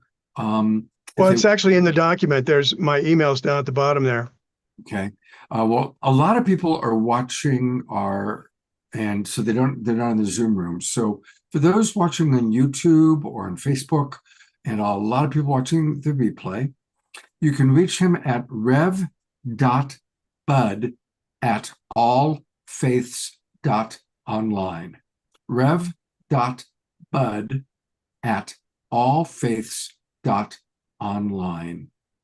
And, it's kind of perfect timing, Bud, because we, on Wednesday, DRR did a wonderful show on Interfaith Awareness Week, which starts tomorrow. So it's definitely a theme emerging here. And I also appreciated you bringing up, power versus force. And that's, I know a lot of our people have read that book. And you just have a beautiful, open-minded, open-hearted way of expressing yourself. It's very beautiful. Thank you. Yeah. Are there any questions anybody has? If not, or if you have a question, raise your hand and do it by this way, the way I just did. And I'm going to read some of the comments that have come in. Scotty Satori writes, "Thank you, Bud." Omoshar writes, "Thank you, Bud. This was a truly insightful presentation that has removed some of my trepidation about AI." Pam writes, "Beautifully presented, Bud. Thank you." Susan Bloomquist says, "This is a very good show recommendation. Thank you to Jeffrey for bringing Bud on." Scotty Satora writes, "The core team of the Guardians, Christoph and Melchizedek, so agree what Bud is teaching us tonight.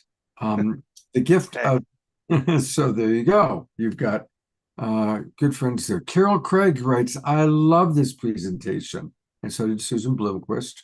So, there are more people. Carol Craig talks about, I'm using AI more every day. Huge time saver, provides me with information about whatever I'm interested in at the moment.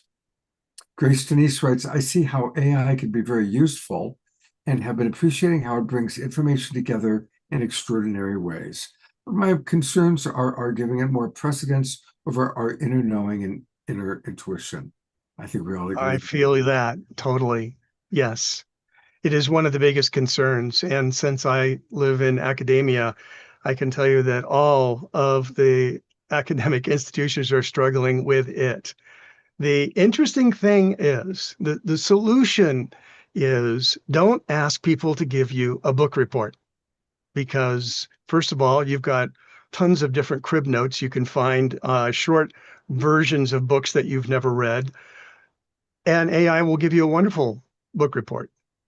Ask people instead for a reflection and insight. How did you feel while you were reading it? What did it remind you of? How can you correlate it to some element in your life? It's not just a regurgitation of what's in a book or what was in a video. It's your own personal experience. That's where you start to make this differentiation. And we don't squash our intuition, as Grace was talking about. Bud, thank you so much for coming on to the show.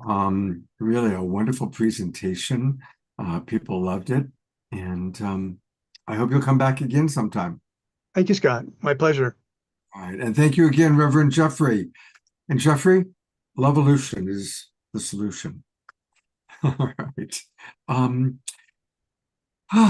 Global Peace Tribe announcements. I'm going to bring up Diara to remind everybody about Interfaith Awareness Week, which is starting, and maybe to point out again some of the key programs that you and some of our friends are going to be doing.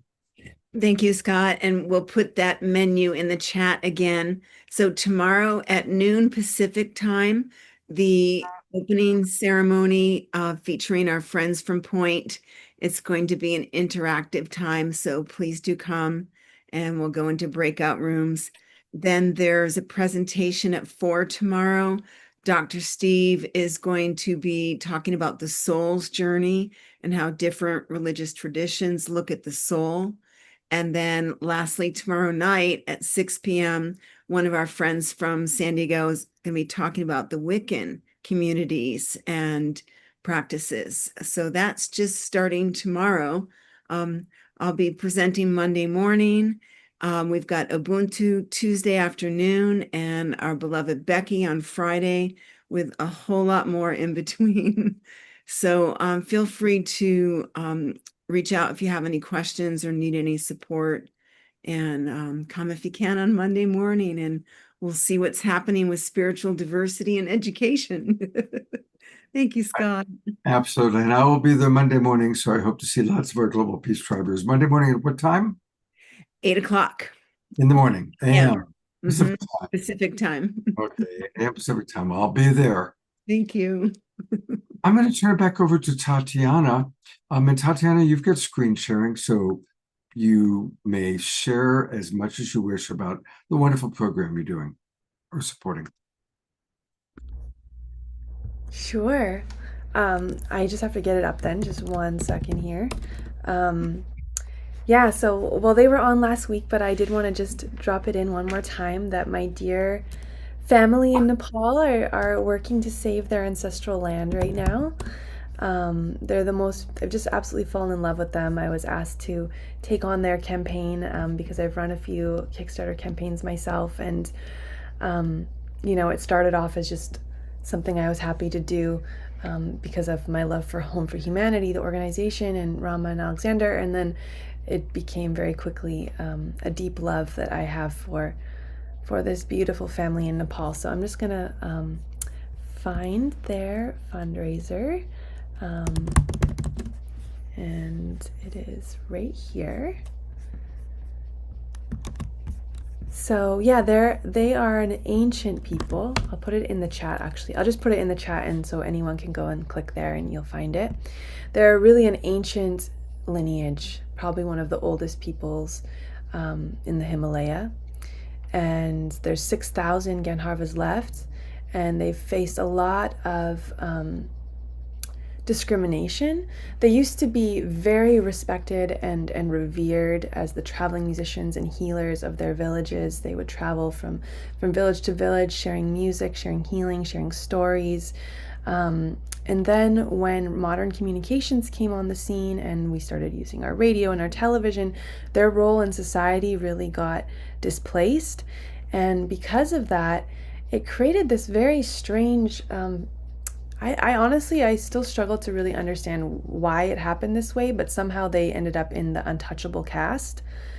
So now a lot of their people are in very deep poverty, even though at one point they were some of the most revered indigenous peoples. So I feel like what they're doing on their ancestral land is really a revival of their culture. They're really trying to help their people, because being in that low caste system has caused a lot of, struggles with self-esteem for young people, wanting to start to hide their lineage, to hide their identity, to hide that they're Gandharva.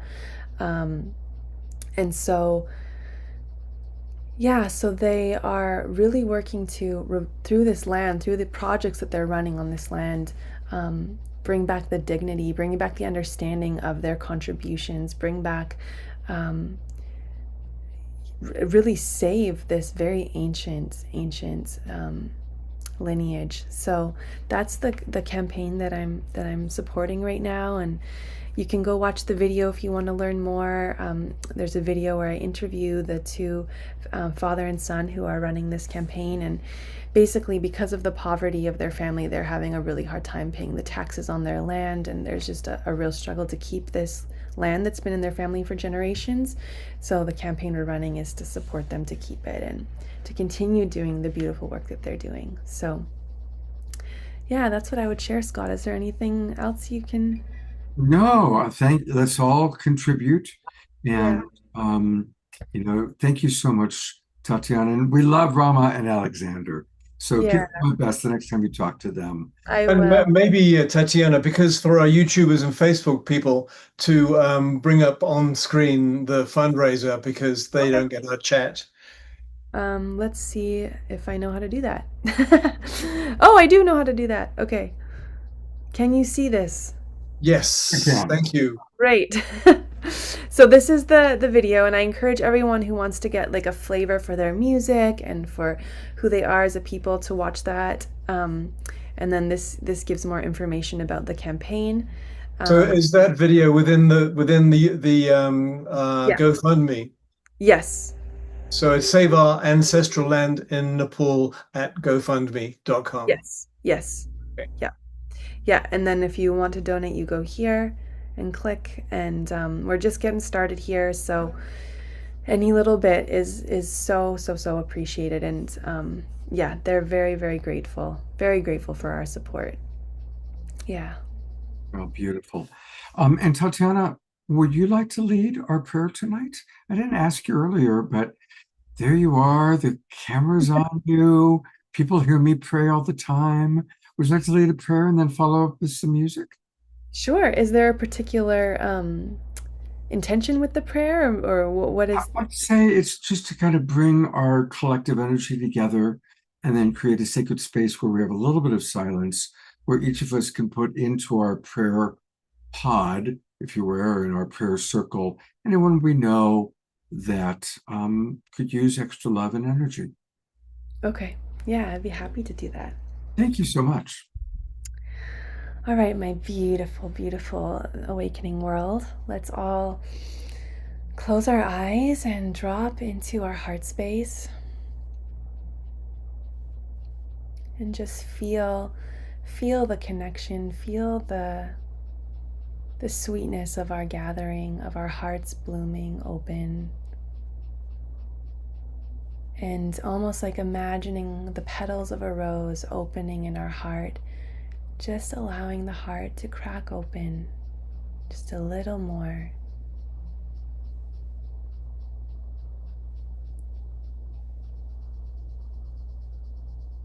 Letting the heart space get tuned. We're still also in the Lion's Gate portal, so there's beautiful energies available right now.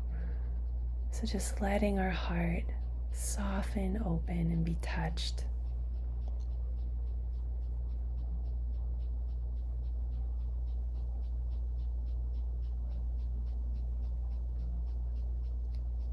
And as we do that, we can also come into a feeling of gratitude, bringing to mind something that you're grateful for.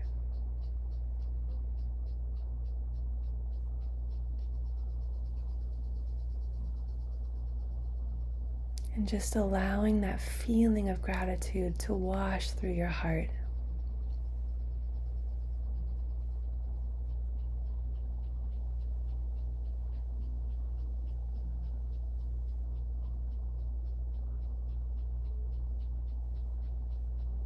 And so we're building together a field of love. We're already in a field of love, but now we're just bringing more intention to it. And as we do this, we can invite into this field of love anyone or anything or any part of the world that needs extra love, extra support, extra care. And you can imagine that we've created this field, that we're in this circle together, and we're inviting these beings or this situation into the center of our circle.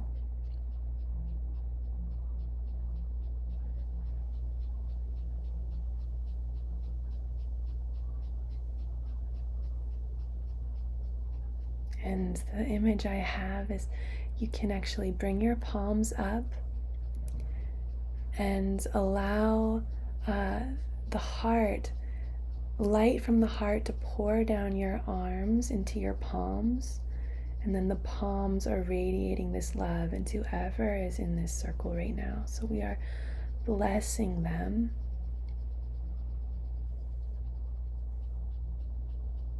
And offering them love wherever they most need it.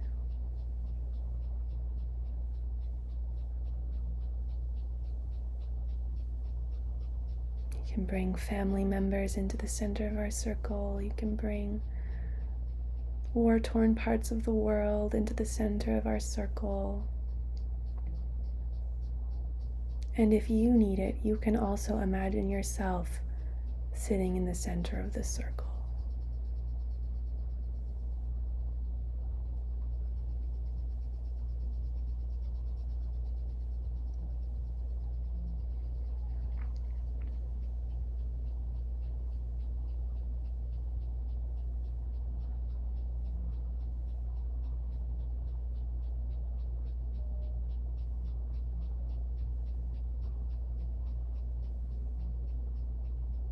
Just continuing to allow that loving light to flow from your heart down your arms into your palms,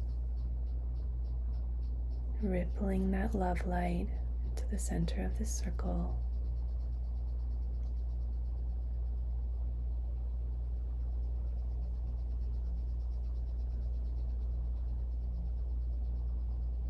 Now we can imagine the whole earth in the center of this circle, just putting our Mama Gaia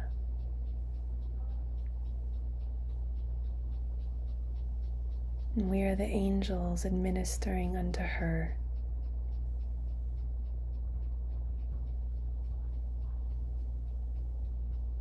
And you can, in your own mind, your own voice, offer the prayers you would send to her.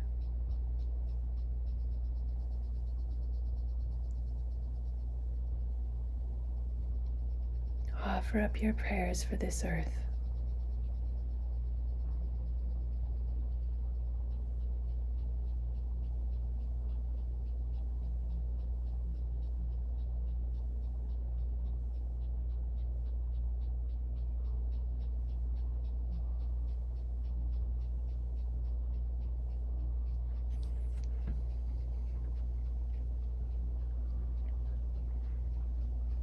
And can just continue to rest in this love, and I'll play you a song.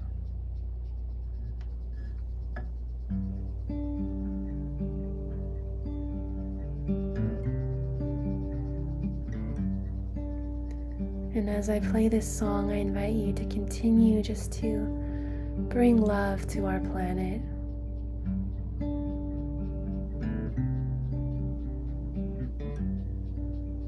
To all the beautiful beings on it, human, plant, and animal, all the different forms of life. Realizing that we are floating on this beautiful blue dot in space that is so infinitely precious.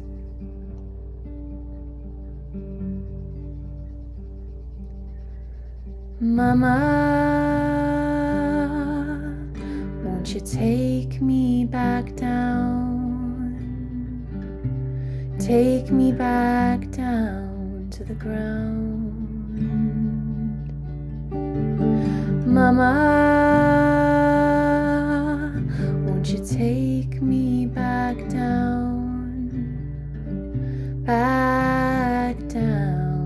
to the ground.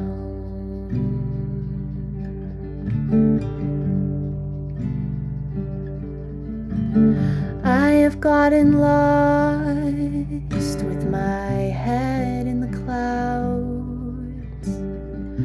My mind is too loud to hear your voice, and I have gotten lost with my feet off the ground,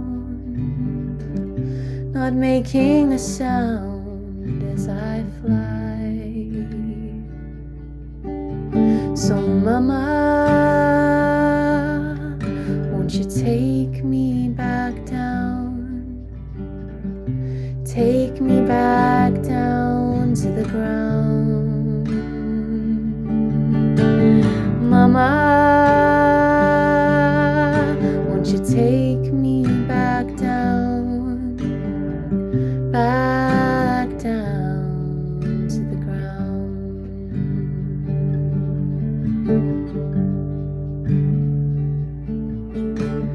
Om Namah Shivaya Shivaya, Om Namah Shivaya,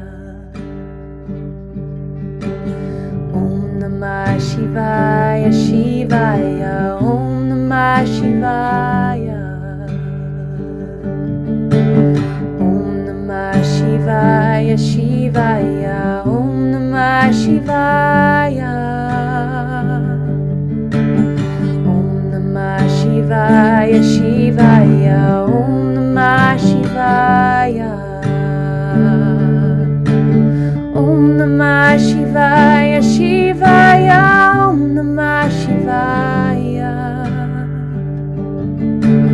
Om Namah Shivaya Shivaya, Om Namah Shivaya, Om Namah Shivaya Shivaya, Om Namah Shivaya, Om Namah Shivaya Shivaya, Om Namah Shivaya. We are ready, we are ready, we are ready to walk on this earth in love. We are ready, we are ready, we are ready to walk on this earth in love. You can sing this with me. We are ready, we are ready, we are ready to walk on this earth in love. We are ready, we are ready, we are ready to walk on this earth in love, to walk on this earth in love. to walk on this earth in love, to walk on this earth in love. So seeing ourselves shining this light from our heart, and you can also imagine this light from your heart traveling down your legs into your feet. So every step you take is loving this mother. Every step you take is loving this earth. So we are an embodied blessing. We are administering unto her in every breath. We are sending this love into the cosmos with every heartbeat, because we are ready to walk on this earth in love. Let's just sing this one more time. We are ready. We are ready. We are ready to walk on this earth in love. We are ready. We are ready. We are ready to walk on this earth in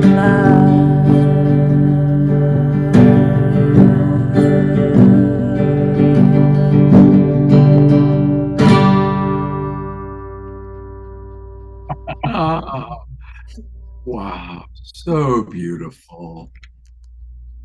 Oh my God, we love you, Tatiana, and thank you, that up on the Lori. spot. That song's a hit. I just made it up just now.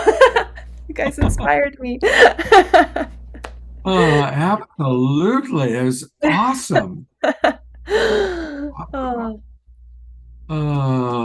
Well, I want to remind everybody that there's a lot going on her website, and it's her name, TatianaSpeed.com. That's where you can find out and more. Scott, if you go to my programs, go under there, and go to Way of the Rose. Yes, that is the new program that's coming up September 7th. Oh, I have not seen this Women's page Circle. before. This is new. Yes, it is. I'm so excited. It's actually going to be a lot about Mary Magdalene, and it's going to be just drenching ourselves in love. It's the path of embodied love.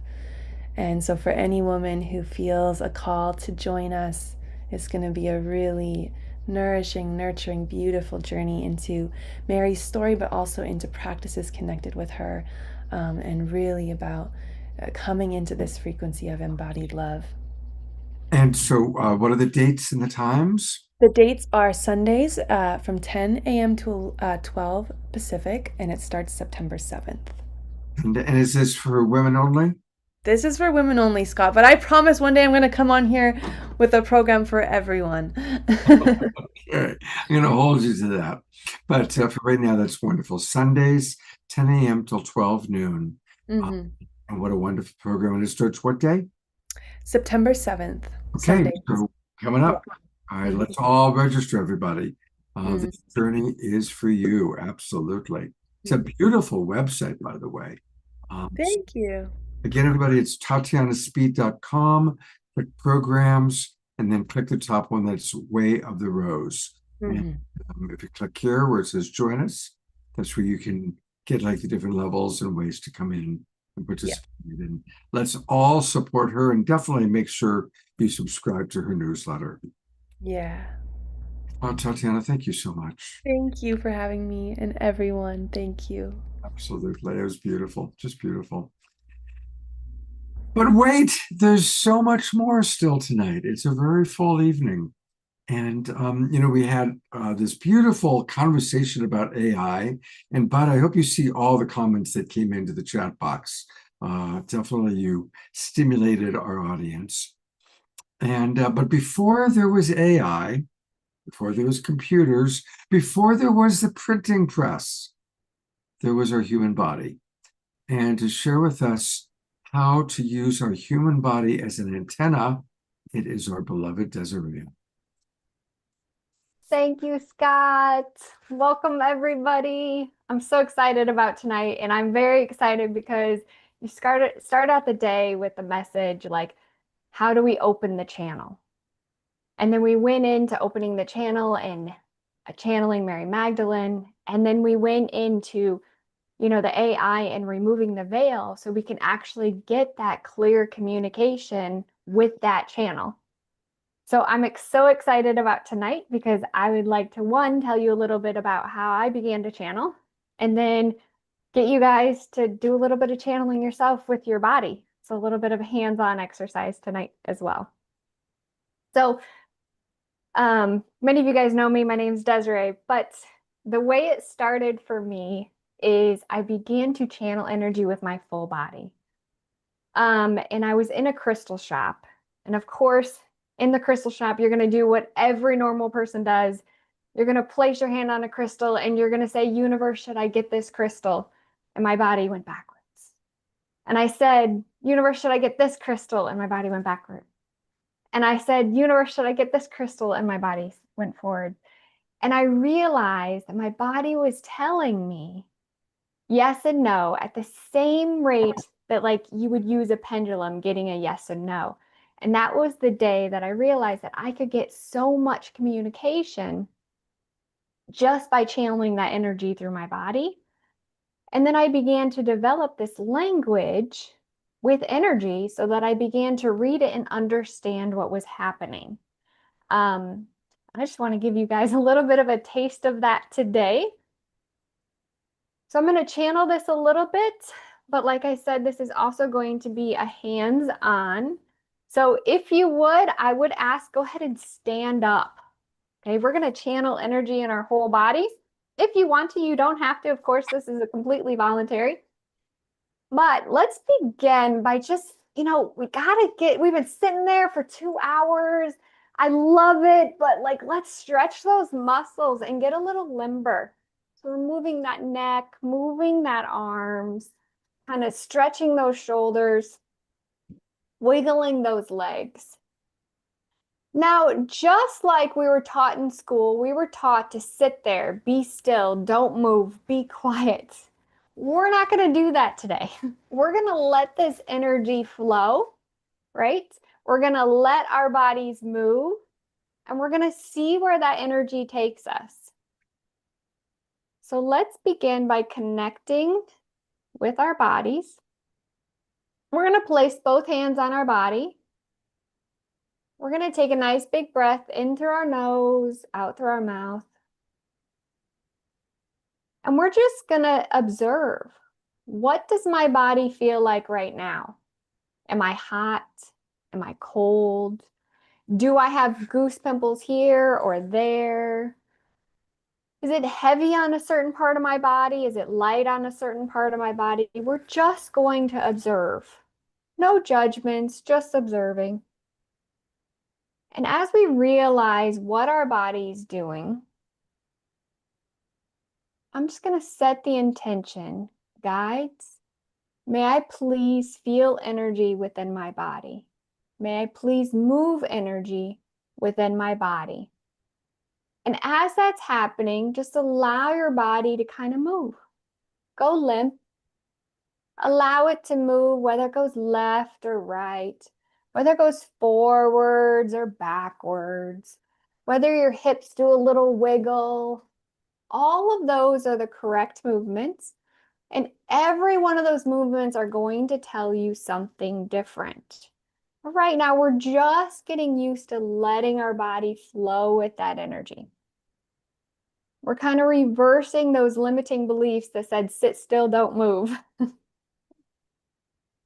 Very good. So as you're doing this, I'm helping to assist opening up those channels, just like Scott talked about earlier.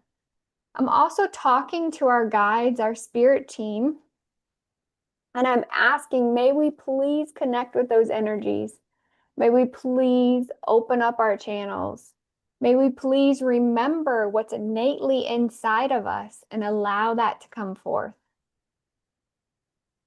Now, I do feel the energy getting stronger. So if you're wiggling back and forth, you may feel that wiggle just a little bit stronger, a little faster movement, maybe a wider circle. Okay. So let's tap into our body and let's just ask our guides, is there anything within our body energetically that we need to look at this time? Now, if you notice, my head itself is already nodding, so it says yes. If you allow your body to move, you may actually feel your head wanting to nod. I'm just asking, what do we need to know at this time? My guides are telling me to look at those areas in our body that seem heavy.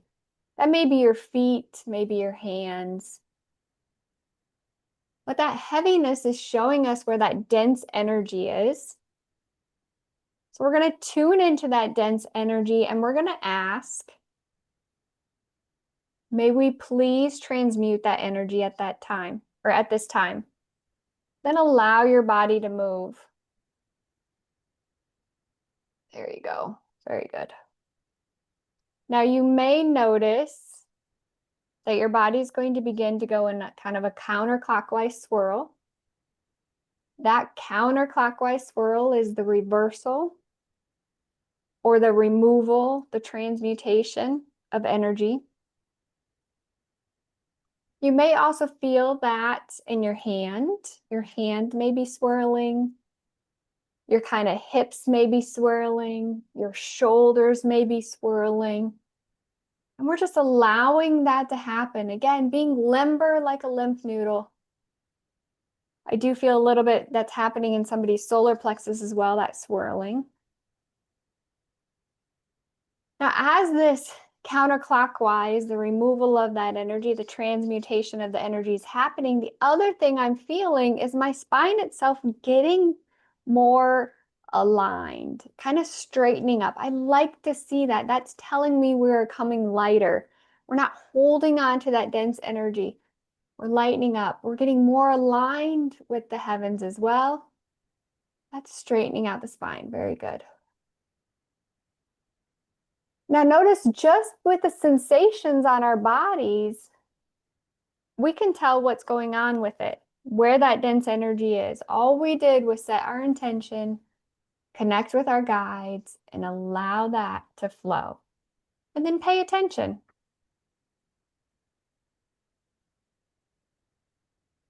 All right. Now, as we're clearing that energy, I'd like to try one more intention. That intention at this time, let's just ask, may we please see the areas of our body that need more love? And then pay attention to what's happening on your body. Is there somewhere you get, goosebumps? Is there somewhere where you get cold or you get hot? I'm getting yes, somebody's getting that. Good job. And then we're going to set the intention to add positive love energy there. We can just do that by taking a nice big breath in through our nose, out through our mouth. There we go. And asking to add love to that area of our body that needs it at this time. Good job. Raising that energy. Now notice my arms went up. My arms up are actually collecting of that light energy and allowing that light energy that's above my head to be funneled down through my body to receive that. Good. So if you feel like your arms need to go up, let them go up. You're just helping to filter that light energy in. And then pay attention to how wide your arms actually get. The wider your arms are, the more you're carrying, the more you're bringing in that light energy. This is like a small beam of light coming in. This is that wide kind of oak tree, absorbing all that light frequency down through your body. Good job. Now, as we add that light energy, you may notice your body wants to move in a clockwise manner as well. That clockwise manner is the adding of positive energy. Good job. And you might also feel that you get lighter when you add that positive energy. So as we're moving that energy up, it's like Almost like a salmon fish going up, a little transition upwards. Very good.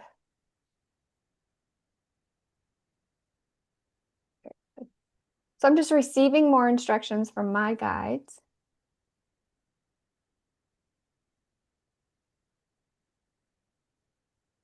I'd like to tap back into what we were talking about earlier, which is the channeling of the Mary Magdalene energy.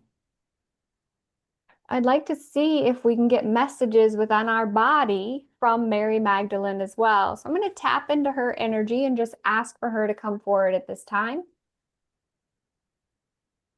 I'm asking her as well to assist the group. Anybody watching live, watching later, etc.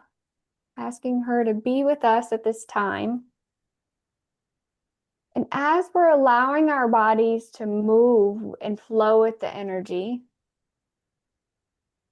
I'm going to ask for her to give us a message within our body.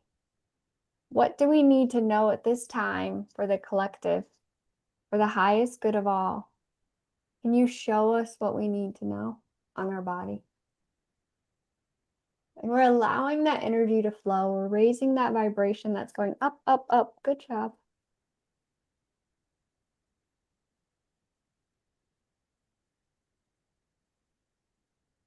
Now just pay attention to what's happening on your body. I'm personally feeling a little bit of restriction within that throat. So as I'm feeling that restriction, I'm just going to ask, can we clear anything from the throat chakra that needs to be cleared at this time?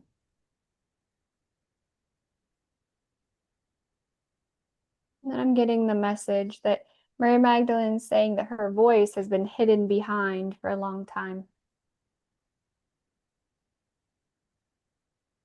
She's here to heal. And then I'm asking, may we please channel some of that healing energy at this time, getting that to flow on our bodies and our auras. Now, for me, healing energy comes in as tingling sensations on the fingers. So you may feel your fingers themselves tingly. You may also feel that tingling kind of growing on your fingers. That growing or that spreading is the growing of that healing energy as well. Also getting that more people are better able to channel the energy through their hands. So you may notice that kind of moving as well. And then I'm asking Mary Magdalene, is there something else we need to do for the collective at this time? So let's see what's happening with the energy of the collective. Again, we're going to read that with our bodies. I am feeling my feet themselves kind of being pushed into the ground. That tells me we're grounding more.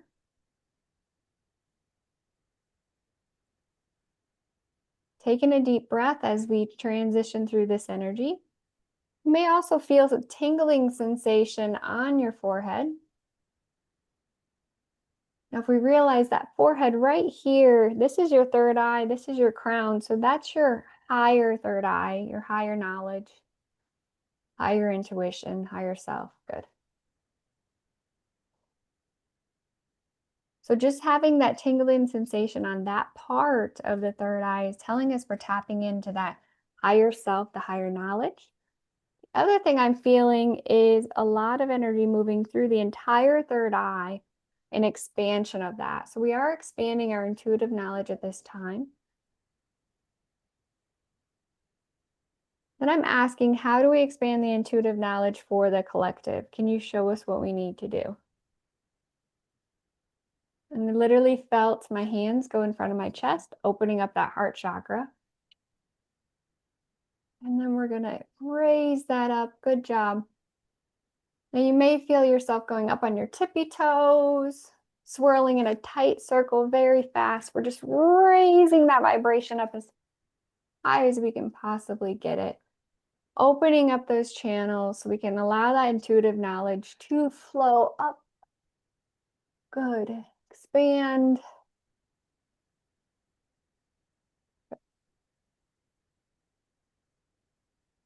Very good.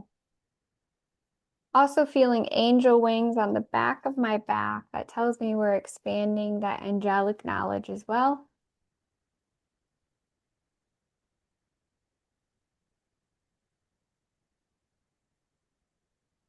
So as we feel this energy, we're just paying attention to what's happening on our bodies, to seeing what it says.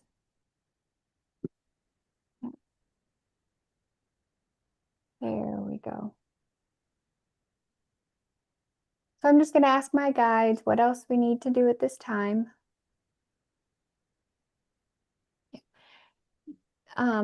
If we pay attention to the temperature on our body, whether we're hot or we're cold, that's going to tell us how the energy is moving as well. So the way I think of energy is like heat. And when you add heat to water, it's going to begin to boil. And when you subtract heat, it's going to cool. So as we add energy, that water boils, it gets hot. So if we're receiving energy, we're going to get really warm. But if we're releasing energy, we're going to get really cold. So you may find that, the Reiki practitioners, the other energy workers, as you're working on somebody, based on the temperature, you're seeing which way the energy is actually flowing.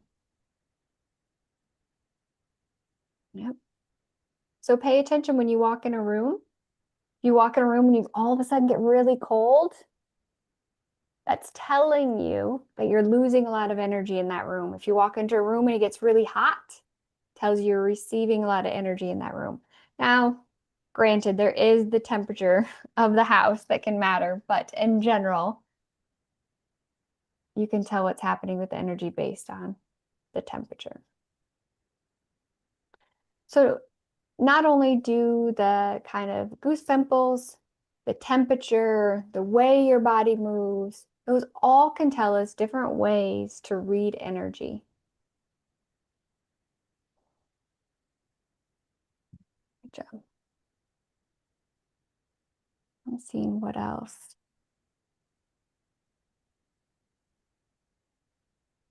Just expanding that energy now, seeing what else we need to know.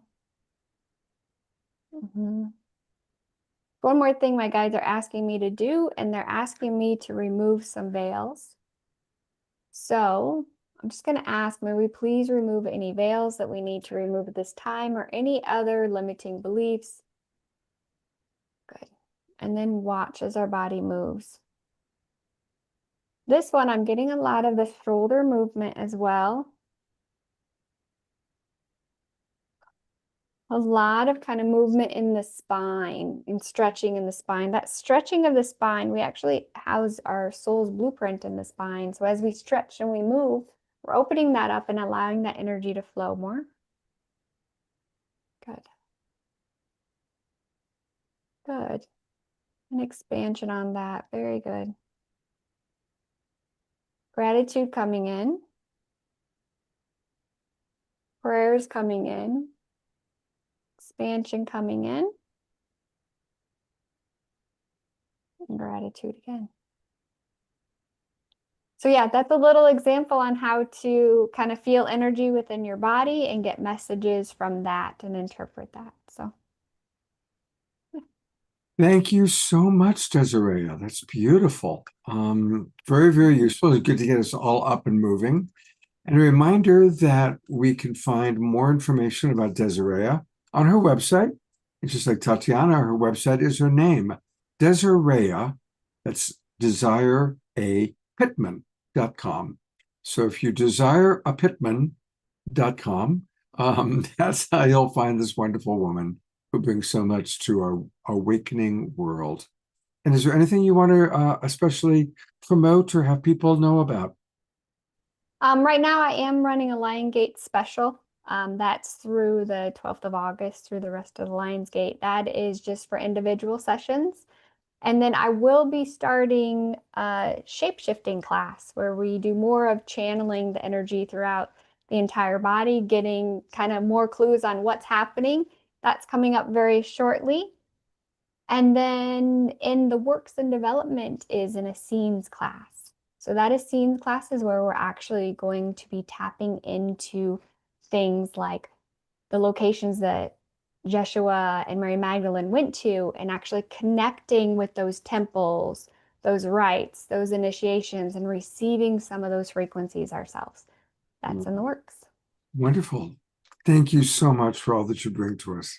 And a couple of comments that have come in. Scotty Satori, Scotty, Vivian is next. I know you're a big fan. He writes, Desiree, this is amazing.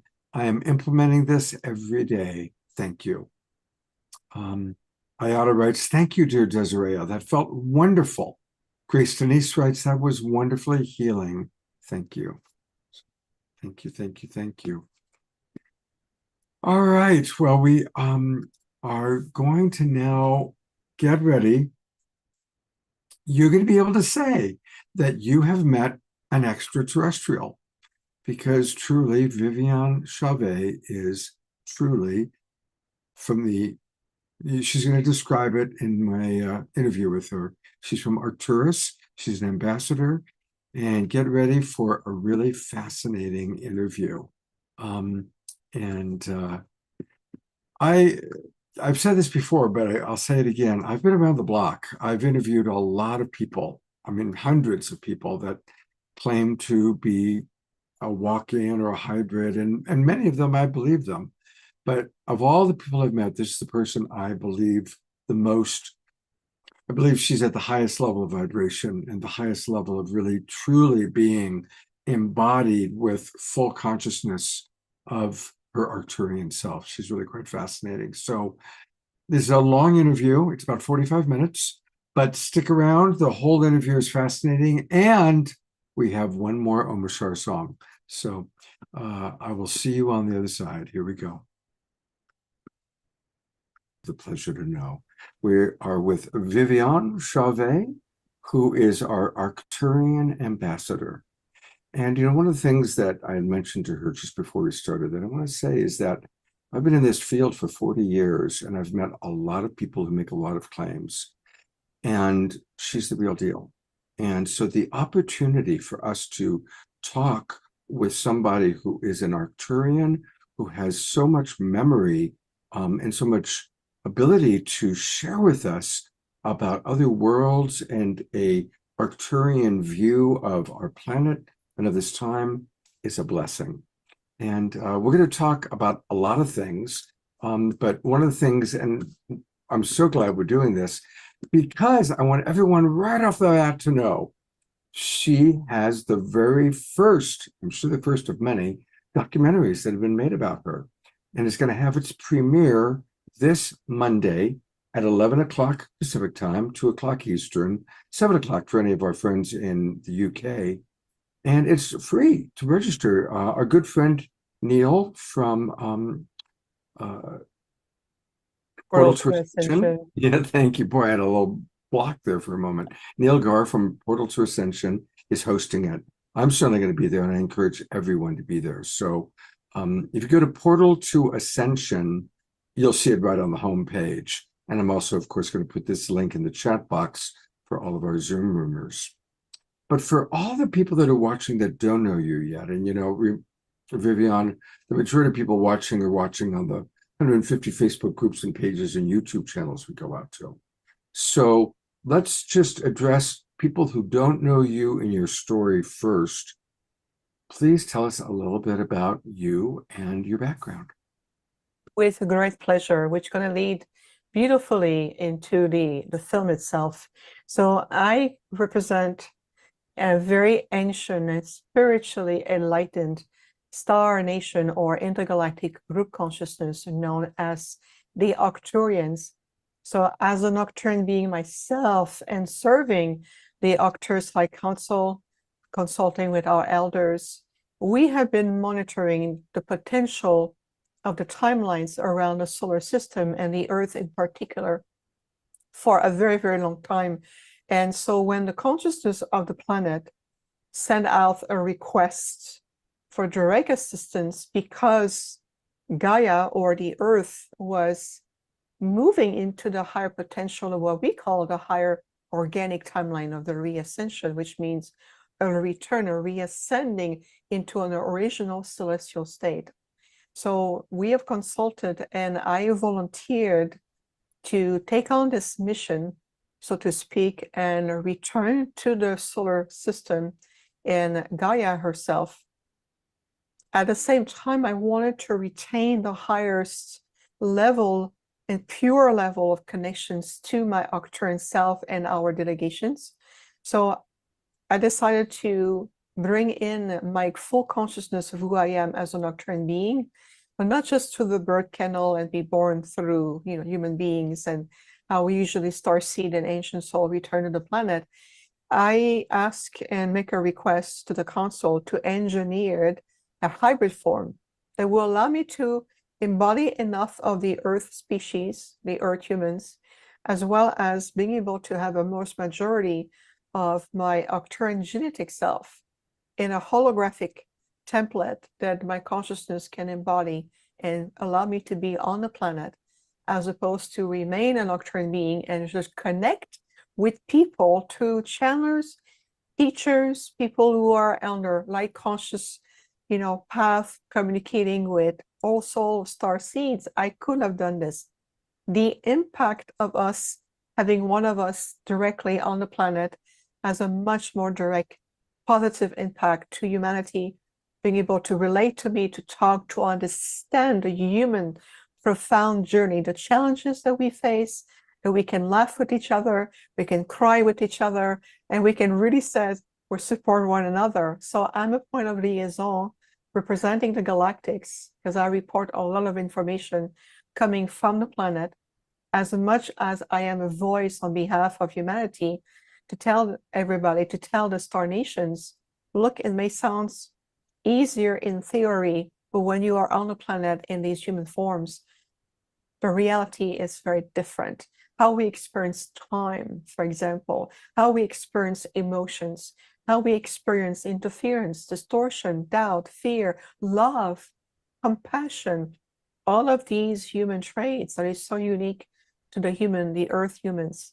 So the complexity of my return in this very specialized prototype and engineered human hybrid form took a long time for us to perfect, so I can be functioning, and of course making sure my body is healthy and being able to sustain all these dimensional shifts and the density of the third dimensional world, the gravitational energy of the planet, and especially in such a step down frequency energy. I represent a very high frequency being, so imagine the dilemma how to reconcile this. So for those of you who are rediscovering who we are, who I am, and in essence, this is why that I say I never channel per se, because I speak as an Arcturian in this hybrid human form with the same capacity for compassion and a very deep understanding and appreciation for what we are going through and what the ascension is really about and all of its implications. So this is why, Scott, I made it my life passion and my life dedication to be of service, not only to humanity, to the planet, to all sentient life form evolving here. And there's so many species on the planet that we also support, and also being this direct liaison with the intergalactic intelligence as an ambassador. So it's a huge task, but it's a task of love. It's an endeavor of compassion, and the immense potential is worth it, above and beyond. So in a nutshell, this is who I am and what I represent. Are there other Arcturians that have come in or are going to come in similar to the way you have it? It sounds like you kind of modeled a new way, a new form of doing this. So I'm curious if you've got compadres either here or on the way. Well, that's an excellent observation. And you're the first one who asked me this question this way. Not a surprise being who you are and with the experience that you have and the love, Scott. So one thing we discovered is originally we thought that could have been an example or a model for Arcturian beings to be able to embody to a certain degree another species and be on the planet rather than to remain in our original form. But we discovered that the complexity of keeping me in this body, so to speak, and functioning at the same time as all the dimensional movement, the solar movement, the planetary changes and everything, it's an immense task. So if it takes a child, if it takes a village to raise a child, it takes an entire civilization to maintain me on the planet. So it's a lot more than we anticipated. So with that being said, the Arcturian beings, those of us who wants to serve on the planet, will most likely come back more as starseed, like the Pleiadian, Assyrian. The difference is that we may help the original human form, maybe on a genetic level, or adding some genetic markers in the DNA, or helping to create a little bit more of a boost, if you want, that way, but within the human vessel.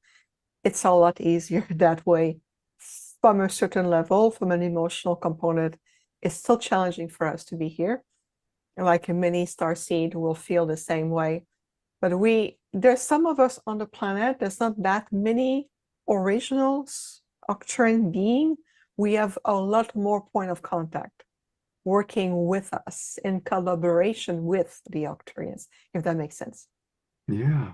How many species, you've mentioned the Pleiadians, the Sirians, obviously the Arcturians.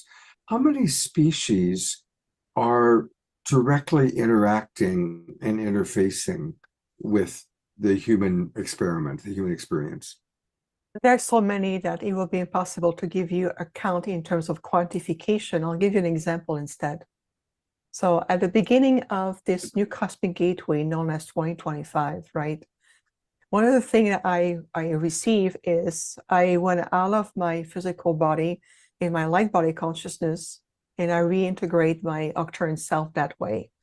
I was shown that there are additional hundreds of group of intergalactic group consciousness come and have a desire to reconnect where their ancestors of the earth and branch that connection. Because you have to think, Scott, it's not just what is your galactic origins and who are you and what is your star family and who are you to them is also who we are to you. So it's a two-way street. It's what we represent to you and what you represent through us. So human beings of this solar system, that little tiny branch in the Milky Way, you're part of a very vast, conscious and intelligent, let's say, galactic community that branches in so many ways that it's beyond, for now, your field of remembrance. But there's hundreds of groups, and some of them are in the same alignment in terms of spiritual growth, evolution, support, guidance, helping to heal some aspect of your DNA, the markers that you have to bring in conscious and frequency alignment, creating a new resonance field, creating more harmonic field, and so forth and so forth. Others are curious. They want to understand more. So they are more observer. They're non-polarized. That means no good, no bad. There's no polarity. They're just observer.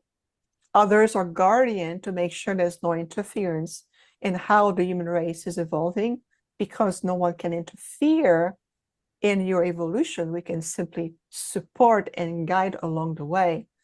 And there are other groups, well, they see an opportunity to take advantage of the confusion or emotional instability, dissonance on the mental cognitive level, or uncertainty of the fear of the future.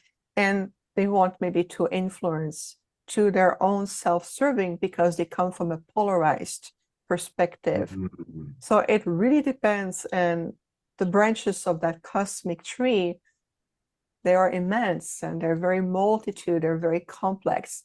What is important to remember is that the star brothers and sisters, those who are spiritually enlightened, oriented, are really here to make sure that the Earth, the planet, and the solar system, along with all life, have a really beautiful chance to reascend. And this is exactly why I am here on the planet, I am here for the higher organic timeline of reascension. Well, since we're talking about how big it all is, I'm going to ask another question on that level, and that is there's a ever-growing perception of parallel universes or parallel Earths. And obviously right now we've got 8 billion humans, gosh knows how many other species. And there's a lot of different desires for the future of the planet. So is it true that there are different timelines and there will be parallel Earths, or there already are parallel Earths, and people kind of keep shifting into the parallel reality that matches their vibration? Indeed, it is. So I'm going to give you an example closer to home. If you accept yourself as a multidimensional being, that means that the version of you who played a role as Scott, or as myself, Vivian, or Pauline, Mike, Eric, everyone watching, right? That part of you that you identify as what we call your 3D personality, right? You have a story, you were born, you're on your path, you're eager to open, you want to be of service. This is a fragment of you. Now imagine for a moment that if I say at the soul level, as an eternal being of light, you have had how many thousands of life, or what we call time cycles. It's the equivalent of saying past lives, just semantics here. So how many past lives or time cycle did you really have? It is impossible to retain all the memories because you will be overwhelmed. However, everything is encoded in your soul akashic field, your own soul akashic record. Everything is there. Not even the galactic and the whole of records, your own soul akashic records. So if you pause that for a moment, and many people have memories about ancient Egypt, the school of mystery, being a high priest, a high priestess, a healer in different times, whether it's the Celtic time or Ireland or, New France, or even in a time of the Romans, Roman or Greek, and name the timelines, Atlantis, Lemuria.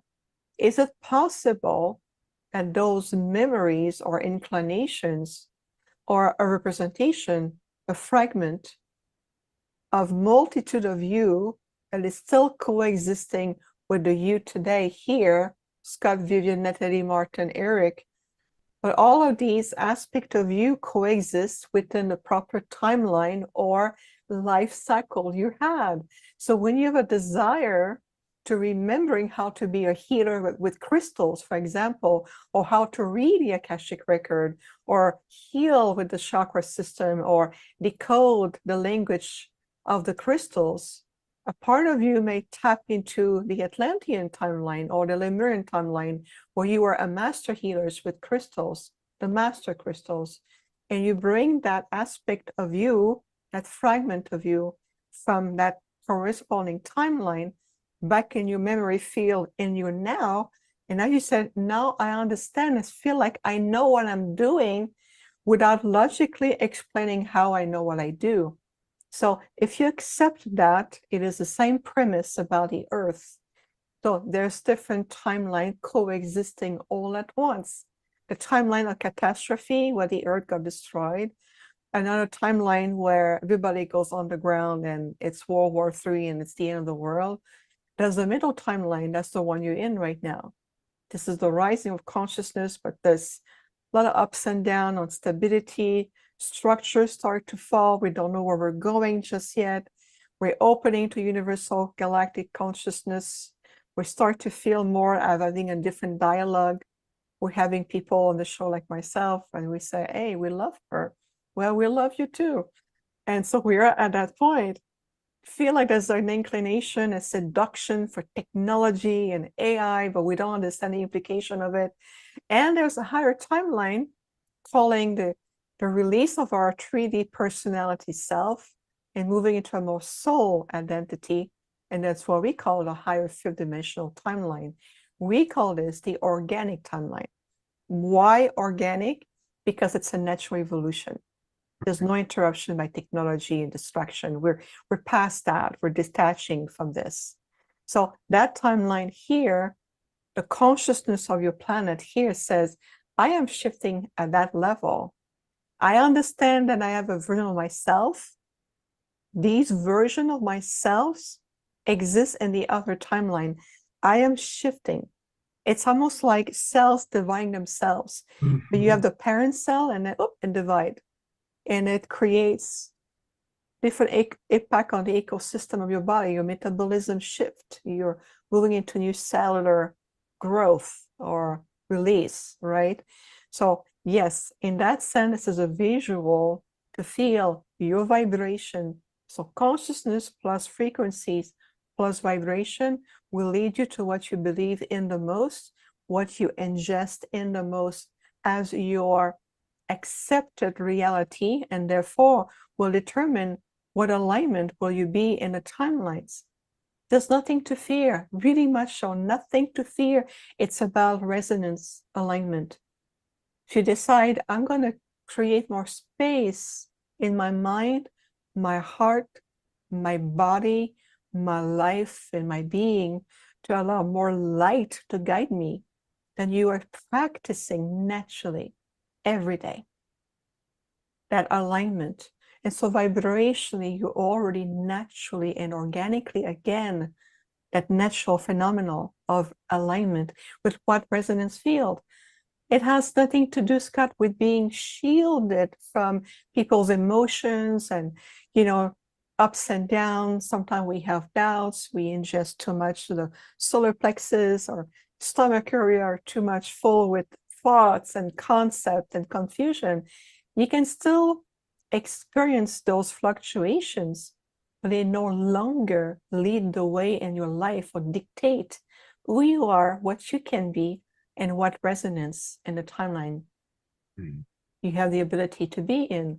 So it's, again, we are applying ourselves to utilize more mainstream wording that still carry the frequencies of the message here. And I hope that it resonates with you.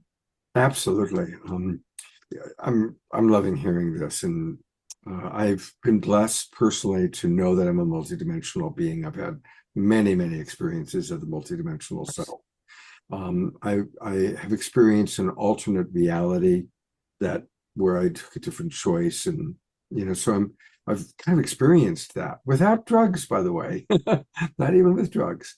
But what I'm curious, what you're helping me to understand is, because of course we see so much suffering in the world, and we see in the external world, certainly on the news, where the wobble is not going in the direction that the people that are attracted to you and that watch my show are going. We're going clearly into raising our frequency, leaving behind polarized thinking, leaving behind us versus them, and embracing what my friend Jude Currivan calls the unitive narrative, the oneness direction of humanity. But then I wonder, well, what about all the other people that are maybe making a different choice? They still want to experience war. They still want to experience us versus them. So that's why I think, well, then there must be a splitting off of worlds where some of us get rainbows, unicorns, and heaven on earth, while the other people experience an apocalyptic scene. Is that accurate? In a way, it is. But here's the good news, and I want to call it the good news. Ultimately, in the eyes of the Prime Creator, the one holographic universe divided into plane of existence, dimensions, and all kinds of experiences, in the eyes of the Prime Creator, that's what the ultra celestial being have shown me multiple times. It's all about soul evolution. So there are soul groups that we still have family members, good friends, people we love, people we have compassion for, people that we may not intimately know, but we still feel is the family of humanity. Within that whole big family of humanity, there are soul groups who already knew by soul design, by directions, guidance, that they are meant to learn and evolve a little further in the third density. The third density was created as a way to heal and reconcile polarization and to bring polarization into integration. And some soul groups are very much engaged in the polarized narratives, whether it's cultural, religion, belief system, government, structural, societal, whether it's authority. And many of those souls are groups, and they know that they were meant to continue to evolve within a branch of that timeline, I would say middle timeline. In that middle timeline, there will be beings that will be assigned to the middle timeline to make sure that those souls or groups of souls will learn what they need, and then some of them may graduate or evolve at higher octaves, faster than others. Do we lose everybody? Do we lose anyone? Do we leave any loved one behind? Are we being selfish by doing that? Absolutely zero. Wow. No one is left behind. We leave no one behind. We abandon no one. Remember, soul groups evolving at different pace. And trust that in your heart. Choose the timeline of evolution that you are meant to be. If you're holding yourself back, you may create more karma, and now you're serving no one. Beautiful. Thank you. Well, we've talked about some of the big epic things, but since this week, I'm not going to bring it down to this week, it's the Lionsgate portal. We're recording this on Tuesday the 5th. I'm going to be broadcasting it on Saturday the 9th, which is the day after kind of the peak. From an Arcturian perspective, what should we know about the Lionsgate portal that we're in right now? Yes, every year it's a beautiful astrological event that is occurring in your solar system. But this year, the Lionsgate portal is particularly intense, so that we see already a lot of emotion coming in, deep on subconscious pattern coming to the surface.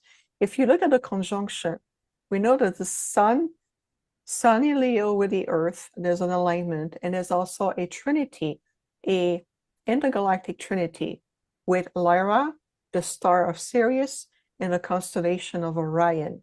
It's a very powerful conjunction or a triangulation, because Lyra will invite the integration.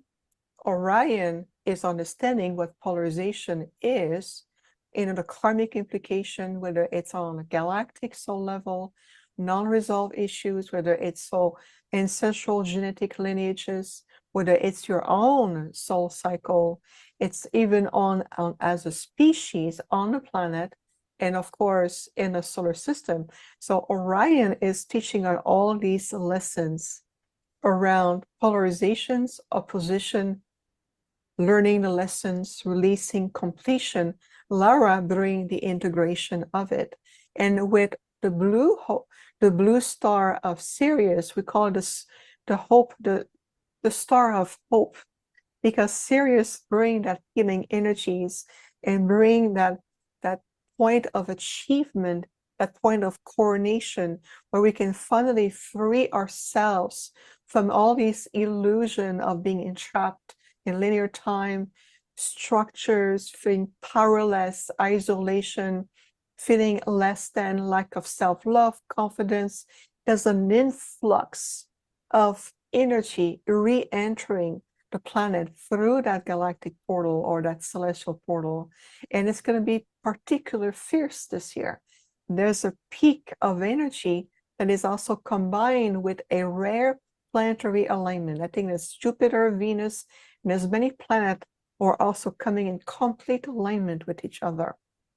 So you can tell there's a consciousness that is realigning with Gaia, with all of us as an invitation.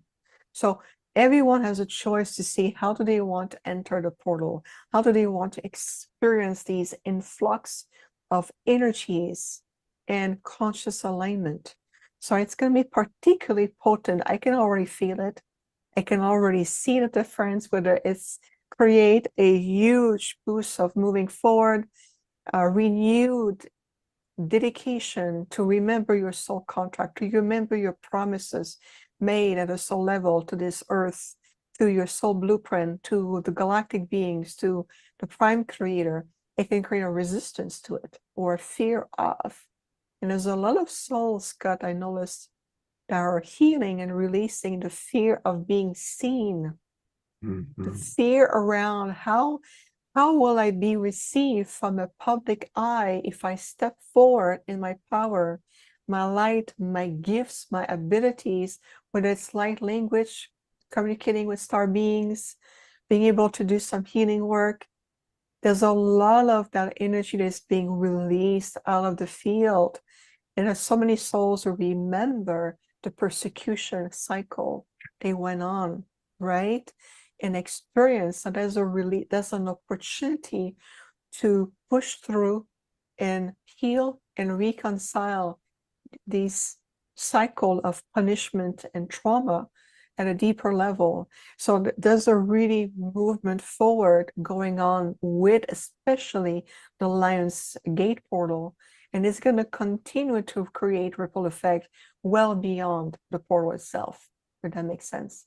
Wow. So for those of us who are watching this on Saturday and Sunday, any particular practices that you suggest for us to do, forms of meditation or visualizing or imagine releasing fear of persecution, other things that you would suggest that we do? Absolutely. I like to bring us a practical, conscious way to do it. There's no need to go into a very exhaustive practice and we forget word for word what was said or done. But what I would recommend is utilizing what I call the anchoring or the grounding of your universal tree of life. So feel for a moment that you're connecting to your root systems. So it opened the roots, the chakra of your root, and the earth star chakra that is well below the root chakra. And that is the first point of the universal chakra system. So utilizing your root systems, expanding the ley lines of your body. Imagine the roots of your tree going deep into the grids of the earth. You're reconnecting to the planet. You remember your dedication, your being of service. What was the calling to bring you back? The soul calling that brought you back to this beautiful blue pearl, as we call her, Mother Gaia, Tara, Mother Terra. There's so many names. Feel her consciousness. Anchor your roots with the earth ley lines. That's the foundation. I am strongly rooted in my soul mission, in my presence, my love for the planet, and I've received the love of Gaia that nourishes my root system. Then expand the energy to what's called the middle point of your universal tree of life, to your solar plexus. Your solar plexus is where is the home of your crystalline core. This is your core of empowerment, sovereignty, willpower, expanding your energy and also connecting to universal chi. You can breathe, releasing the excess of fear, everything that you may be ingesting through the solar plexus and your crystalline core. And as you're opening the breath right at that level, you're opening the breath of life of your tree of life, and you're expanding now to the upper chakra, which is your branches. And I am remembering that I am an eternal essence of light. I am an eternal being of light. I am part of all there is. All there is a part of me. To feel that through the power of your light, you are powerful, untouchable. You're magnificent. You can feel the alignment of all of your tree of life as you are grounded in the love of Gaia and for Gaia, the connections of the remembrance of your sovereignty as a human being, as a divine being, as a galactic being, all the above. It's all of the above. And to feel then I am no longer have any fear to express who I am. I'm allowing the presence of all that I am be expressed. And then you expand your branches and you remember how much you are multidimensional. That's a beautiful meditation in itself. And all right, I could talk to you all night. I do have one last question I've got to ask, and then we're going to take a look at learning about your university and again, taking a look at what you're doing on Monday. you mentioned the blue star of Sirius. We hear a lot about the Pleiades, and every now and then I'll hear about the blue star of Sirius. I'd love to hear, tell us a little bit more about the blue star of Sirius and what beings come from there. Yes, we love the Sirius realm. It's a beautiful realm where there are many beautiful beings from different planets. And they have been in connection, they as the being coming from the realm of Sirius as a star shining upon the earth and the solar system. It radiates a beautiful lighter blue frequency that we know as the blue star. And so for the planet, for Gaia, it reminds Gaia of her empowerment, her support that she has from other celestial beings like planets, or other beings that come from other systems, like the realm of Sirius. So Sirius, in the history of the Earth human, they have played a big role. Many of them are descended directly from the Lyra system. And so it's a big family dynamic playing out, if you want to call it this way. And within the realm of Sirius, or known as the Sirians, there's a lot of star seed that come from that realm directly in incarnation right now on the planet. When you're Sirians, you know it usually at the core of your being. They're very dedicated. They're wonderful physical healers. And they also usually have a brilliant mind, but they lack the confidence because of their history. Some of them feel they're carrying the burden of the world on their shoulders. They feel responsible for the pain or suffering, and they want to do more. This is just some general traits here. But within the Sirius realm, there are different planets. Those who are more like feline-looking beings, others are more like canine-looking beings. There's also those who come from the aquatic world, more the water-based planets. And so if you look at the time of Lemuria in Atlantis, many of these water-based Sirians were interacting with the Lemurians and the Atlanteans. And I know I remember them. Sometimes they're known as the label as mer people, and they're magnificent beings who also come from different planet within the star system of Sirius. They have also dimensional counterpart, and it's a very rich, very evolved, very rich in galactic history, the Sirians are. And we, the Octurans, collaborates with many Sirians. And I do attract Sirians a lot on the planet, the star seeds. They have a tendency to be drawn to me. So, beautiful. Yeah. Well, for many, many years, my nickname was Blue Star. So I have a little personal thing there. So thank you. All right. There is so much for us to learn from Vivian. And so I want to take you to a couple of very important places. We're going to start with your website. You know, I promote websites all the time for my show, and yours is one of the most beautiful names of a website. Infinite Healing from the Stars.com.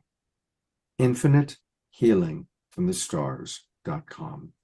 That's the main website here where you can learn all about Vivian, see what she's doing. And tonight I want us to really focus a little bit on your Arcturian University. So just scroll down a little bit and click University website and tell us about the Arcturian University and the opportunity for us to choose Reascension. Yes, choosing Reascension is the path of remembrance. So as part of my life mission on the planet, as an ambassador, I have been called to step more into the world cosmic teacher role. And so for over 15 years, I've done a lot of healing work as a galactic healer, holographic healers. And I've been shifted into the world cosmic teacher. So the Arcturian, my delegations and our Council of Light says it is time now to bring that sanctuary on the planet. And we are the official ones really that exist. We are the one and only in that sense of the Arcturian University. Think of it this way. It's a beautiful sanctuary for people, like-minded people who are dedicated and really committed to reach naturally a soul development, to be able to understand what reascension it means for them in a community atmosphere, in a supportive atmosphere with a lot of ancient universal teachings. We have a library of replay that almost like a library of Akashic records where you can go back, meditate, reflect, apply, use the technique, the affirmations, the learning, and each master course within the replay library, becomes an activation of its own. There's a lot of frequency exchange, and the Octrins are with me. The way we talk, it's the global consciousness of who we are, the memory of experiences, combined in a very beautiful, compassionate human touch, because I do understand that compassion aspect here on the planet. So it's a beautiful sanctuary where we gather together with the members. We have membership. We have annual retreat. We just came back from Europe, Germany, and Switzerland. We're going to have our next one in Sedona, but it's for members only. The live stream of those amazing retreats are available to everyone to purchase directly from the Octurian page that is open to everyone. But we come together, and when we gather in person, whether it's in England, in Europe, in Sedona, in the vortexes, we're shifting, we're terraforming the consciousness on the planet. And it's done with friendship, with exchange, with dedication. And so I was requested to bring forth this sanctuary. And this is why I founded the Octurian University with, of course, the organic timeline of reascending together as the focal point, as our core philosophy. Well, and it sounds like people then kind of can study at their own pace. It's a non-linear. Right. So what we do is that we have a calendar of events every month. This is what we do. And there's also interactive opportunities on Zoom with other members, like the New Earth Initiative. This is open to all the members of the community, all the membership. And so there's the master courses. There's the Octurian holographic group healing with the Octurian's healing chambers. This is our own holographic technology for healing. And healing become a point of expansion. It's a return to reclaim our perfection, our sovereignty, to bring also our body template and higher resonance, and declaring that we no longer live in fear and separation. So the technology of the Octurians is very much magnificent with the healing chambers. So there's many different opportunity to learn directly on the live version, or to go back to this Akashic library of master courses that retain the same frequency, the same radiance, and they are timeless. It's non-linear. They can explore, and then whatever you are to continuing, we're in the flow with each other. And so it's an experience. People we invite to come and experience it for yourself. But we ask for dedication, commitment, consciousness. There's also, to enter the space with that mindset and that open heart, because you will discover then the members have very much more this dedication to the heart. And we also have a unique brand app. We have our own app on Android and Apple, so you can download the app. It's for free. Anyone can download the app. Even if you're a non-members, you can also explore the free content. There's a free section, there's a membership. And so there's many opportunity to, join us and download the app, Octurian University. It's already available right now. Wow. Yeah. It's, as you're speaking, I'm just so grateful. What an amazing time on this planet for someone like yourself to come and be available to teach. I mean, I could stay up all night long because there's so many questions I have. But the way to do it is to join the Octurian University. Absolutely. Well, the final is your movie. And I think what I'm going to do is I'm going to play the trailer right now and then ask you a couple of questions about it, okay? With pleasure. Here we go. So this is the 3-minute trailer for her movie, which we can all watch on Monday.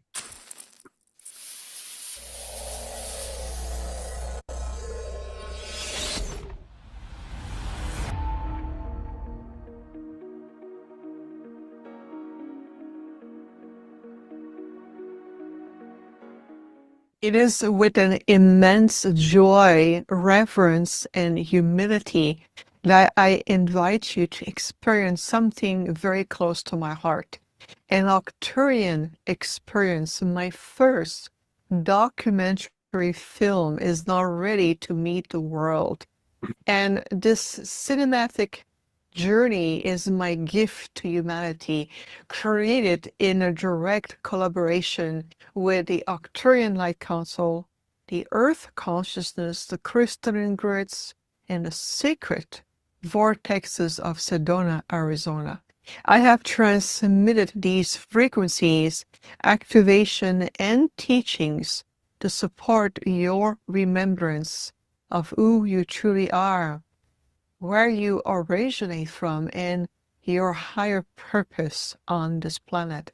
So this is beyond a film. It is an encoded activation. It is a call to the star seeds. It is a vibrational portal for the new earth. So I personally invite you to watch this sacred offering with an open heart, with a renewed mind. May it unlock for you ancient memories within yourself and bring clarity to your soul purposes. Walk in the magnitude of your light, and thank you for tuning in with love and deep gratitude. Namaste. A civilization known as the Earth human beings have reached a level of reawakening in our consciousness, which means embracing our galactic origins. As the Arcturians, we are known to be one of the most enlightened and ancient intergalactic civilizations. My mission here is to help first to reawaken all the star seeds and to really feel it's a time to deeply commune with our intergalactic origins. The more there's stability on the planet in terms of achieving the mastery between the mental mind and your heart center, the more you become aware of what energy you are radiating. Can you imagine what type of quality of life fulfillment, your soul purpose? And as you're about to feel, to see, and to experience, we're going to take you on a journey beyond space and time, into the vortex, into the grid system, with the intergalactics, and you're going to see also firsthand with how people, beautiful light workers, connect with their gifts and how they can relate to truly feel that we are in this re-ascension path together.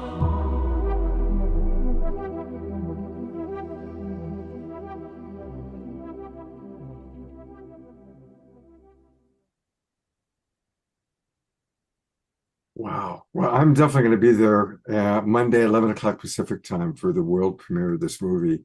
And I love that it was filmed in our beloved Sedona, which is, of course, that and Mount Shasta are like the two most magical places in North America that I've been to. I couldn't agree more. And you will see the beauty of this documentary is long enough to really allow everyone a complete emergence, and there's people interactions. You also receive an activation. They're about between 5 and 7 minutes during the documentary, listening to people on their journey like you, and everybody is so relatable. We also film in a sanctuary that is dedicated to many philosophies of the world. So we are bringing a universal approach. We're no longer saying, well, this is my corner, this is your corner, and because you read this book, you cannot be with my corner. We're redefining all of this. And I won't say right now, but there's a particular moment in the documentary that when I first saw it, I just, tears of joy was just coming down even for me. And once everybody see the documentary, we can talk about it.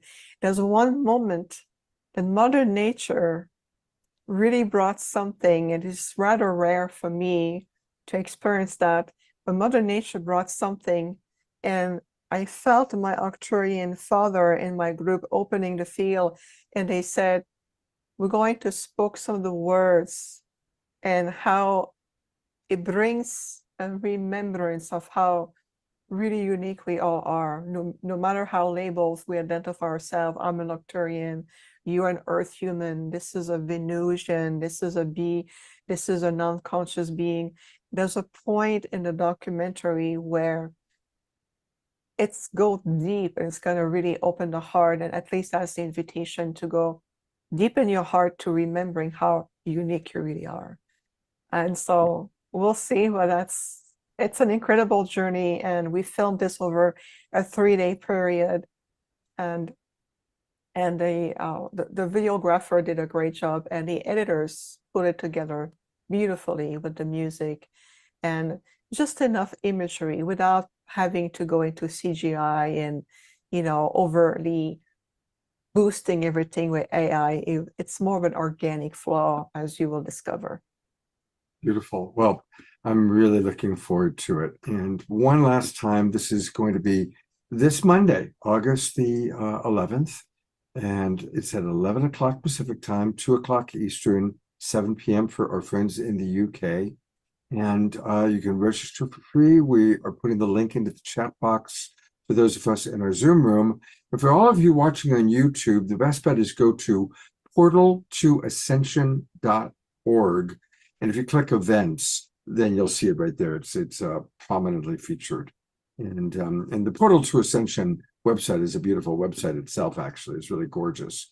This is it. And if you just go and you click events, you'll see right away the Arcturian experience is the very first up. Yes, it's absolutely, Neil did a great job, and I'm so grateful for him and Vitaly and everyone involved.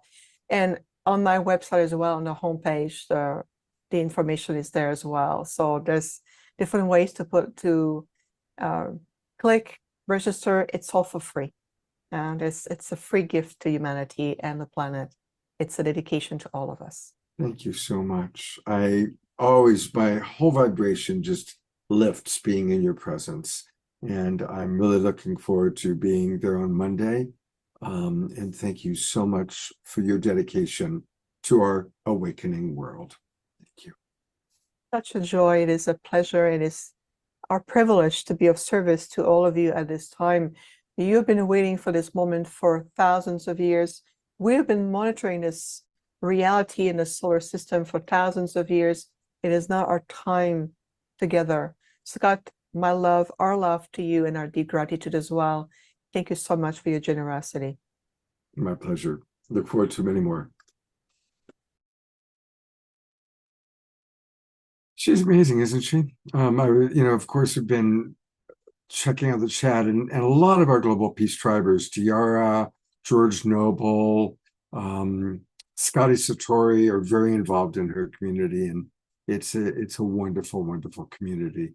I just love all the different communities that intersect. Vivian's community, Global Coherence, Pulse, Soul Search, Unity Earth, Global Coherence. I mean, we're all kind of coming together and interweaving, and it's a very beautiful thing.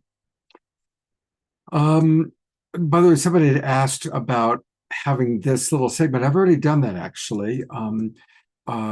Because I had recorded it, I've already put it on YouTube as its own thing.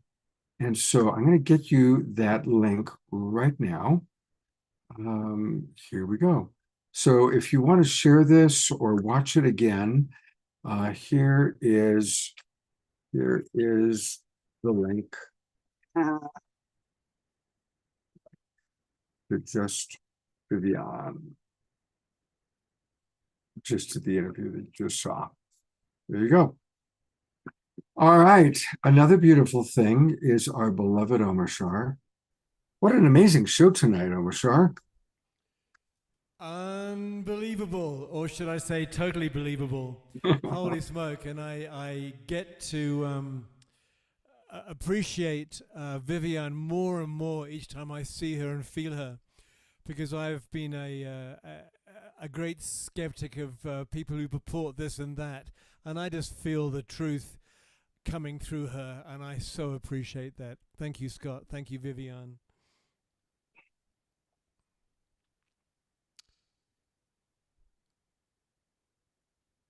Oh, am I going to play? Oh yeah, that was the idea. Oh, That was the idea. what a concept. All right. Okay. The door's all ready to dance. You got to play now.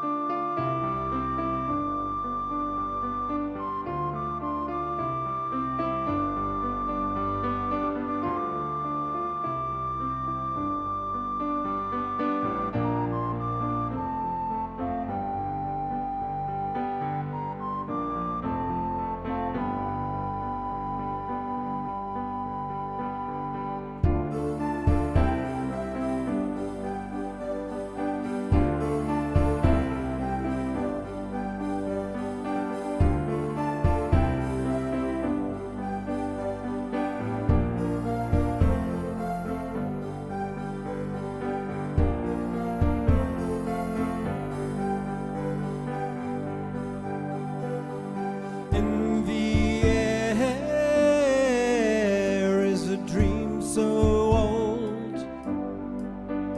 It is born of our longing for a kingdom pure as gold. A kingdom pure as gold. Told by the ancients is the story true of a new world that's birthing in the hearts of me and you, the heart of me and you.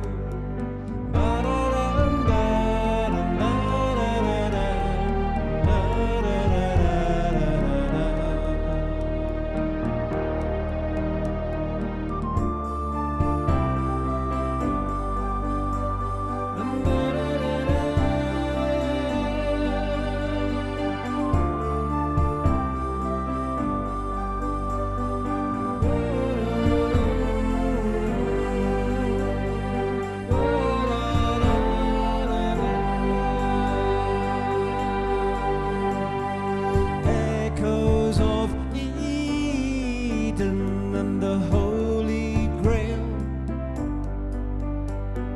sent from the heavens, a message through the veil, a message through the veil.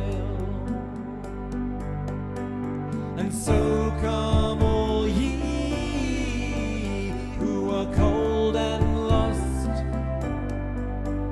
to a new way of being and a kingdom pure as gold, a kingdom pure as gold.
Thank you, thank you, thank you, thank Thank you. you, Scott.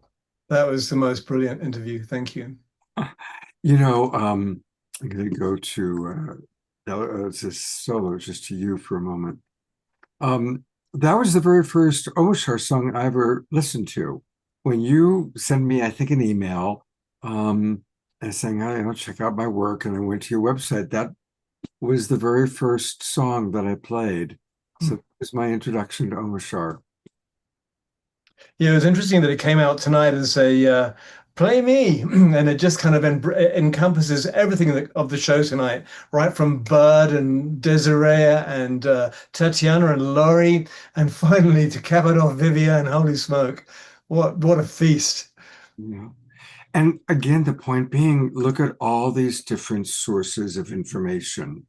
And it's almost like, hey, it is all God, or what does Vivian call it? She had a really wonderful way of calling it, like the grand creator, but she had something more eloquent than that. Anyway, it is all. It's exactly that. And interestingly, Bud is the one who knocked the ice off the top of my trepidation, as I said before, for AI, because he put it in such an easy, bite-sizable, digestible way that, yes. So, yeah.